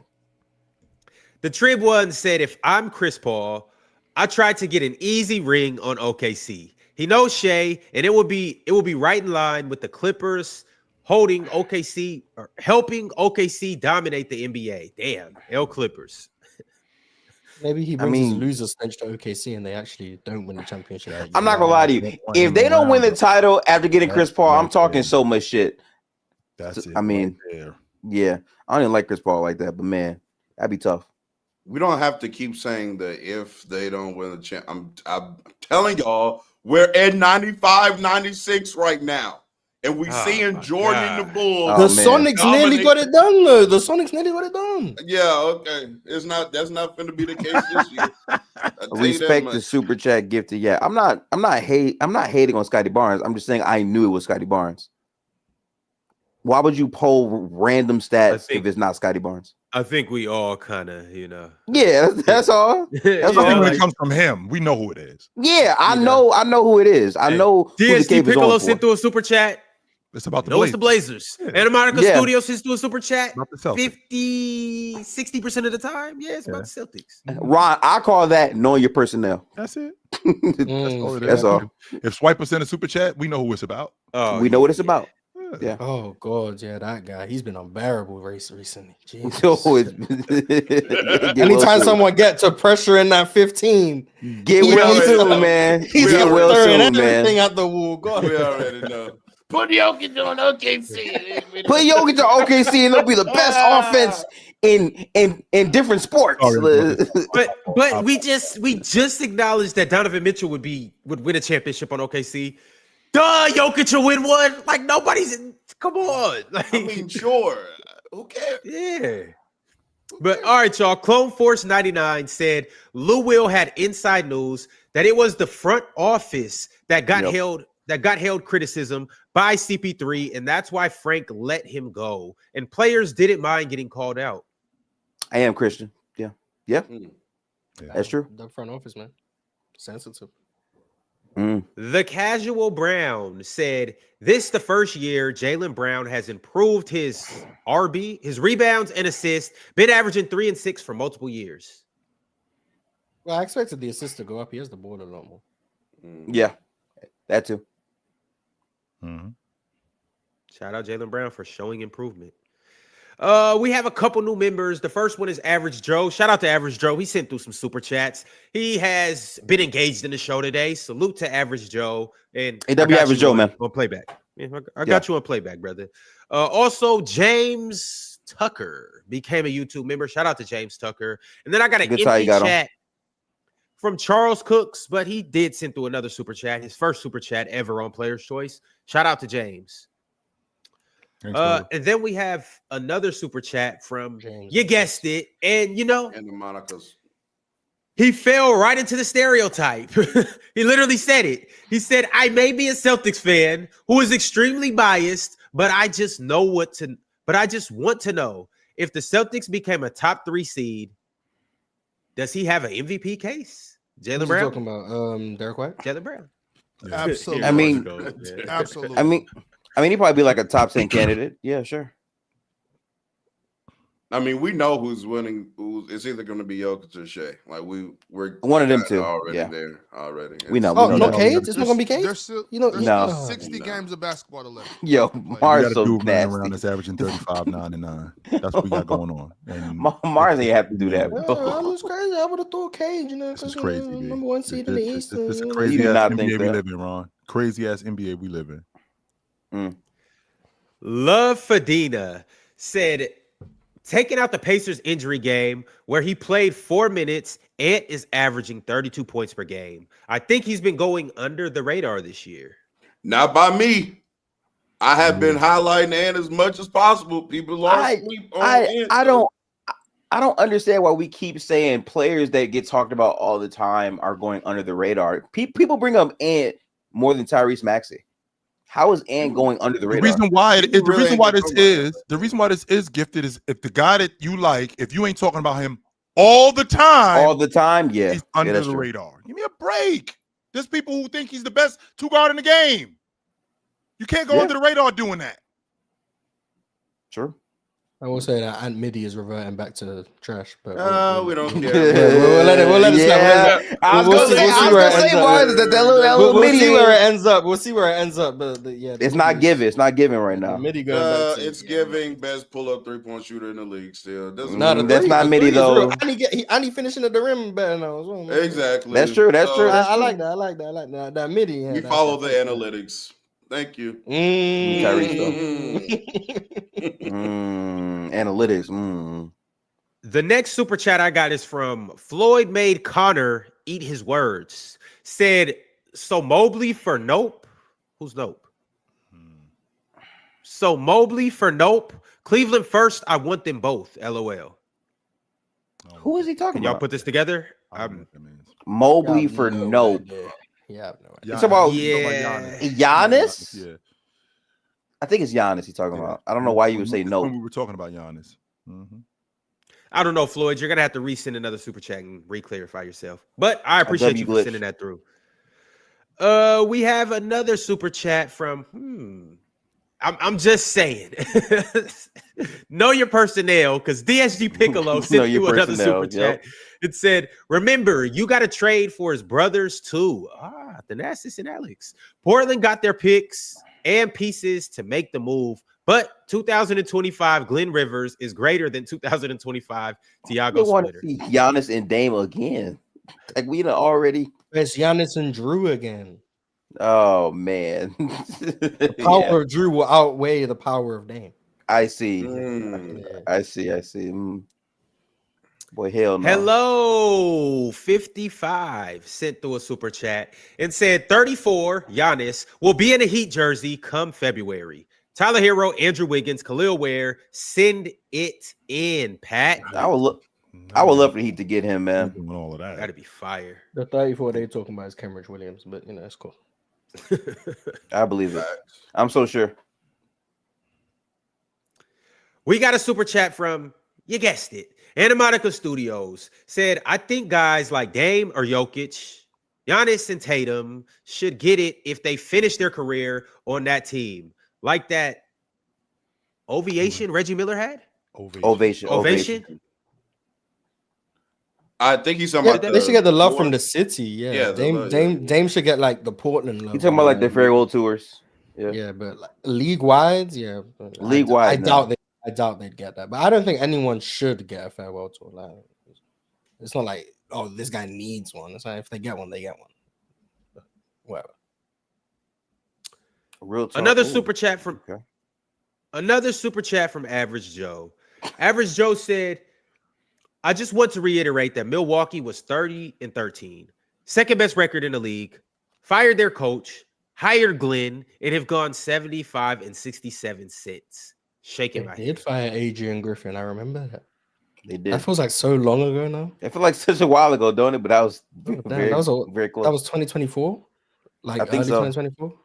Yeah, that feels like that's back when Embiid was the best player in the league. Oh, time was so much better. It was literally this time last year, bro. Time passes so quick in the NBA. Time was that's when life was good. Life's been nothing but downhill since that moment. I know. Jonathan Kuminga landed on Joel Embiid's knee. Yeah, Jonathan Kuminga landed on Joel Embiid's knee is like the worst moment in human history, I think. I don't think there's ever been a worse moment.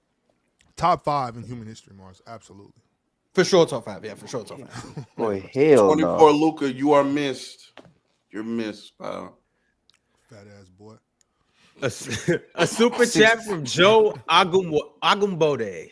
Joe Agumbode said, unrelated, but the era of LA's old heads was so nasty. Wayne Ellington, Trevor Ariza, Isaiah Thomas, DeAndre Jordan, Carmelo Anthony, Kip Bazemore, DJ Augustine, and Darren Collison. Is she talking about the Lakers? Yeah, got to be talking about the Lakers. The 22 Lakers team was my favorite team ever. Yeah, man. Holy.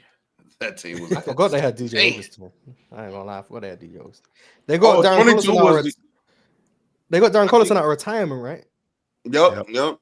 22 was the year I think LeBron was 38 center. And playing center and averaging 30. So the next time that you Steph Curry Nimrods want to go on Twitter and comparing LeBron at 41 to Steph at 38, just compare Steph at 38 to LeBron at 38, and we still clear because we're just better. Clear. I know is Steph very Curry. Strong. Steph Curry fans strong. always try to make this comparison. You're never going to be LeBron, Steph Curry fans. I know.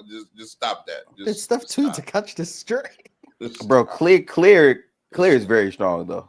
But we're gonna clip this up and you're gonna get lit up in them comments, but don't worry. I don't know about that clear. I'm used to it. Nah, anytime you praise Braun, it's gonna be appreciated in the comments. Exactly. Come on now.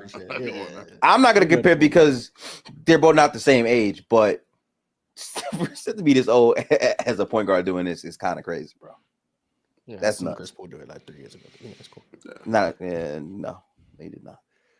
All right, the next super chat I got is from Average Joe. Average Joe said the Clippers are the worst organization ever, if this is true, because WTF. Also, why is CP3 over Bob McAdoo? OG, let him know. Because he's better than Bob McAdoo. I got Bob personally, but okay. I'm sure you do. Okay. I'm so sure you do. I'm so sure you do, Ron. Yeah, sure.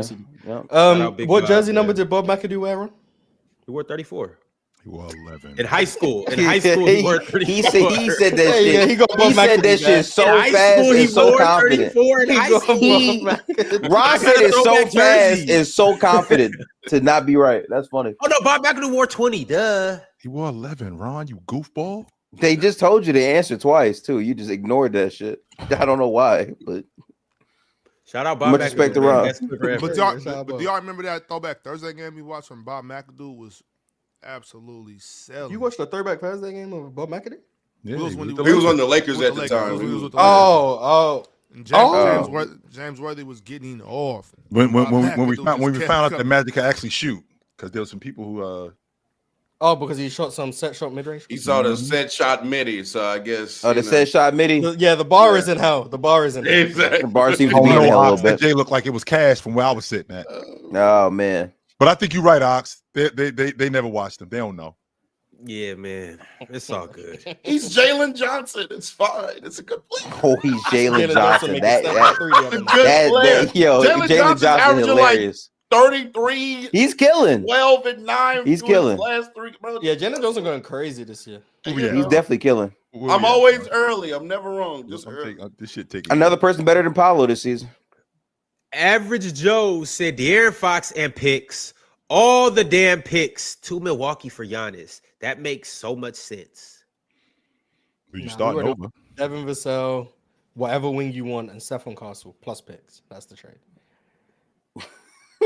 Or Clark Bryant too to make it look a little bit pretty. Yeah, they can have it.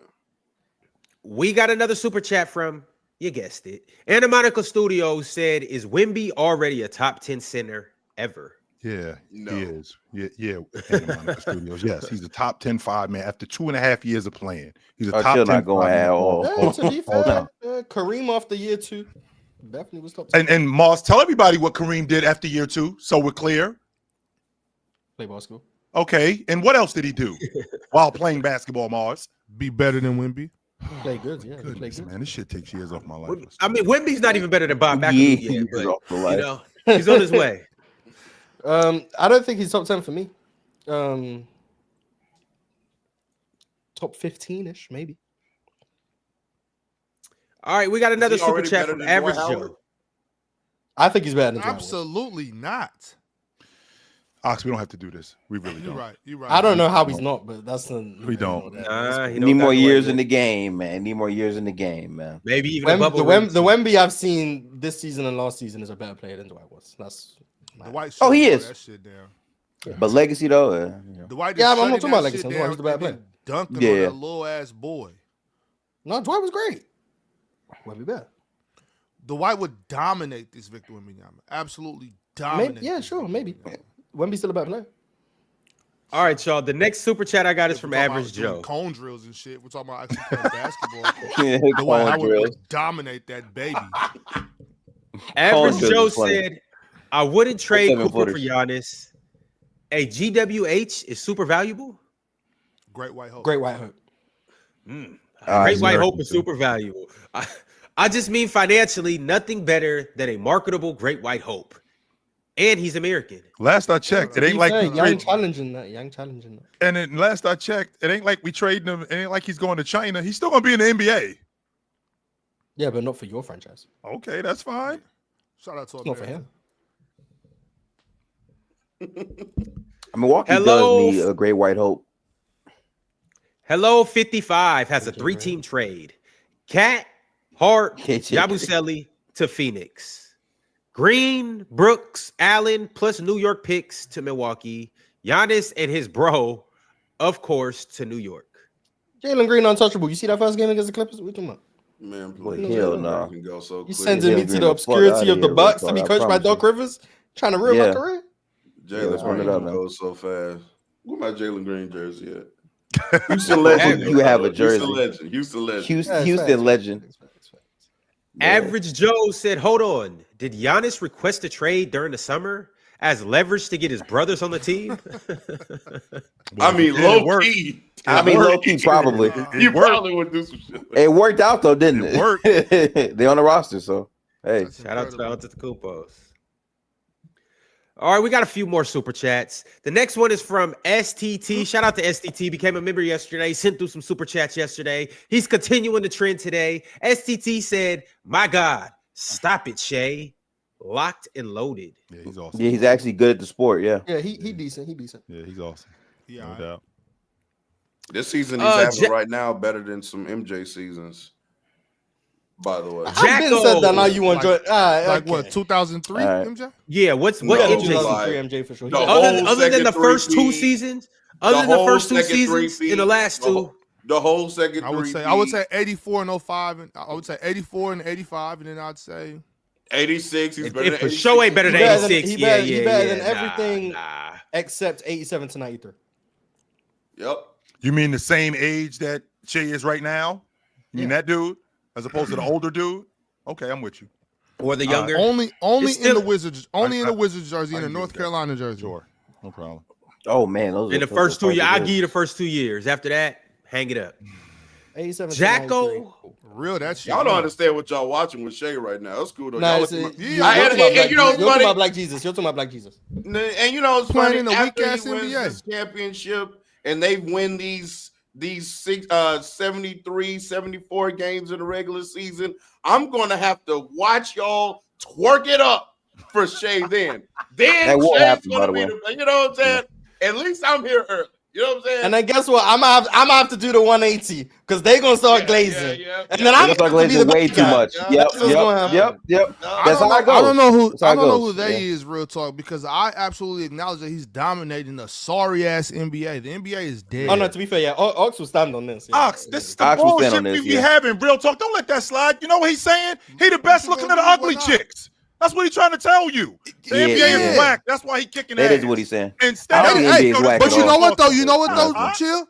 They the most fun. Hey, I'll take a. All right, you got. That's why this.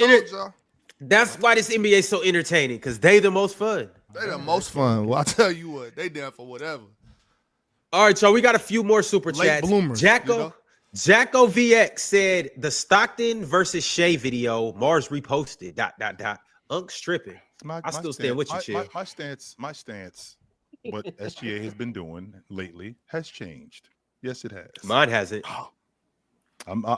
There are some hills that I will die on. Don't put up a blackface. Don't put over a blackface. There are some hills I will die. That's some nasty ass work out around to put up the fist, bro. Hell no. There are some hills I will die on. This ain't one of them. No. My stance has changed. Considering what I'm happy it changed because Shay's better than John Stockton. Yeah, I'm not going to. Oh, cool. No.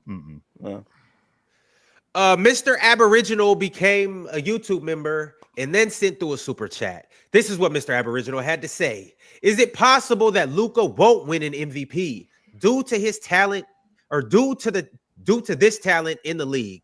Also, Pin, did you see Cade last night? Huh, Pin? Ox. You think Atlanta and Orlando is better? Merry Christmas, Chill. Later, fellas. I'll see you tomorrow. Have a good one. Chill. Peace out, man. Like I think Orlando's better than Atlanta. Is that what he's asking? I don't know. I'm not exactly sure. Miami's still winning the East though, y'all. So be ready for. I forget if they did play yesterday. I'm not. Actually, I think they did. You may be cooking with that one. I ain't gonna lie, you may be cooking with that one. Because this year is a perfect year for another fake Miami. Oh, we're making. That's what I'm saying. Yeah, reason the playoffs type run. This is a perfect year to do that. High pace and all that. Yeah.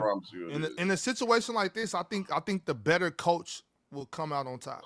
It's crazy because if Miami make the finals, Jimmy Butler's legacy is gonna take a hit. Mm-hmm. And it's like Jimmy Butler's not even involved, and yet somehow it's gonna make Jimmy Butler a worse player. Or you could make an argument that, well, damn, they made the final with this. Can you imagine if they put the proper talent around Jimmy Butler? He probably would have won.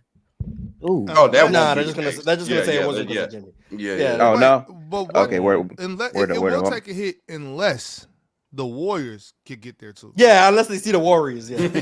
Yo, Miami Golden State Finals. Oh my God, bro. Okay, let's blast through the rest of these little super chats real quick since Ron ditched us. Step back 1237. Is Zion the biggest bust of all time? No. It hurts my chest so much, man. Like all the heartbreak that Mars says about Joel Embiid, that's how I feel about Zion. I will never forget sophomore year Zion, man. But he can't stay healthy, man. Didn't think losing weight was going to save him the way other people did. I was hoping for it too, but it didn't. 8 Gates Lee. F the Clippers. I need a new team. Who's hiring? I mean, welcome to the Bay, bro. We got There's you, a bro. team in Brooklyn that has some good stock right now. Buy low. It could age quite well. Hey, 8 Gates. The beam will light again. Oh, brother. Oh, shit. They done tore that goddamn beam. They done tore that beam up to shreds. Oh, yeah, man.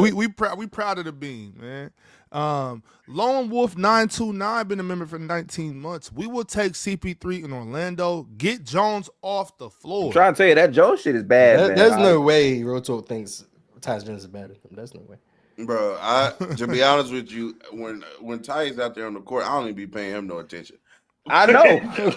We know. Paul, and I see Chris Paul, bro. Chris Paul, bro, he can't move, bro. What are we talking I about? promise he's still better than Tyus. Yo, Chris listen. Paul, who can't move, still plays better defense than Tyus Jones. I'm not gonna lie to you, Chris Real Paul, Talk. who can't move, is still a smarter It is player. even Jones. worse. It is even worse that Tyus Jones can move because he don't be doing shit with it, bro. I'm not gonna lie. Tyus Jones is like the worst non-rookie contract player in the NBA. He might actually. The fall off of Tyus Jones is crazy. It's sad. Yeah, it's sad. He was so good just a couple seasons ago. 3 years ago, he was nice. Tyrese Halliburton took his whole flow, assist to turnover ratio. Don't do that. Don't do that. Don't do that. I just want to point out. Look where the Pacers are at without Tyrese. Yeah, and maybe if they had Tyus Jones. Maybe if they had Tyus Jones. Oh god. But don't forget though, the whole team been hurt. TJ McConnell missed a lot of games too. So yeah, TJ did miss some games, but I'm not gonna use that for my agenda. Mac McClung to the team. Last super chat of the day from MTHJ301. Giannis to Detroit for Tobias, Holland, Stu, picks, or Ivy. They want picks, man. They want picks. They want picks. I'd give up Ivy. Like Giannis over there. I give up Ivy. I don't see the Ivy vision that other people see. I ain't gonna lie, Real Talk. Listen, Giannis come to Detroit while I got tickets. I need him to get some buffs. That'd be fire. Ooh. K and Giannis in the buffs? That'd be clean. Yeah. That'd be clean for real type shit. Yeah. I'm rolling. Cartier? Yeah. Well, I'm rolling with that. That's the show, man. Y'all make sure to catch what's it called? Oh, Press Box. That's right. That show. Press Box. Watch some, learn about some football, man. We'll be back on the panel, same time, same crew. You know where to find us. Peace. Peace out, people.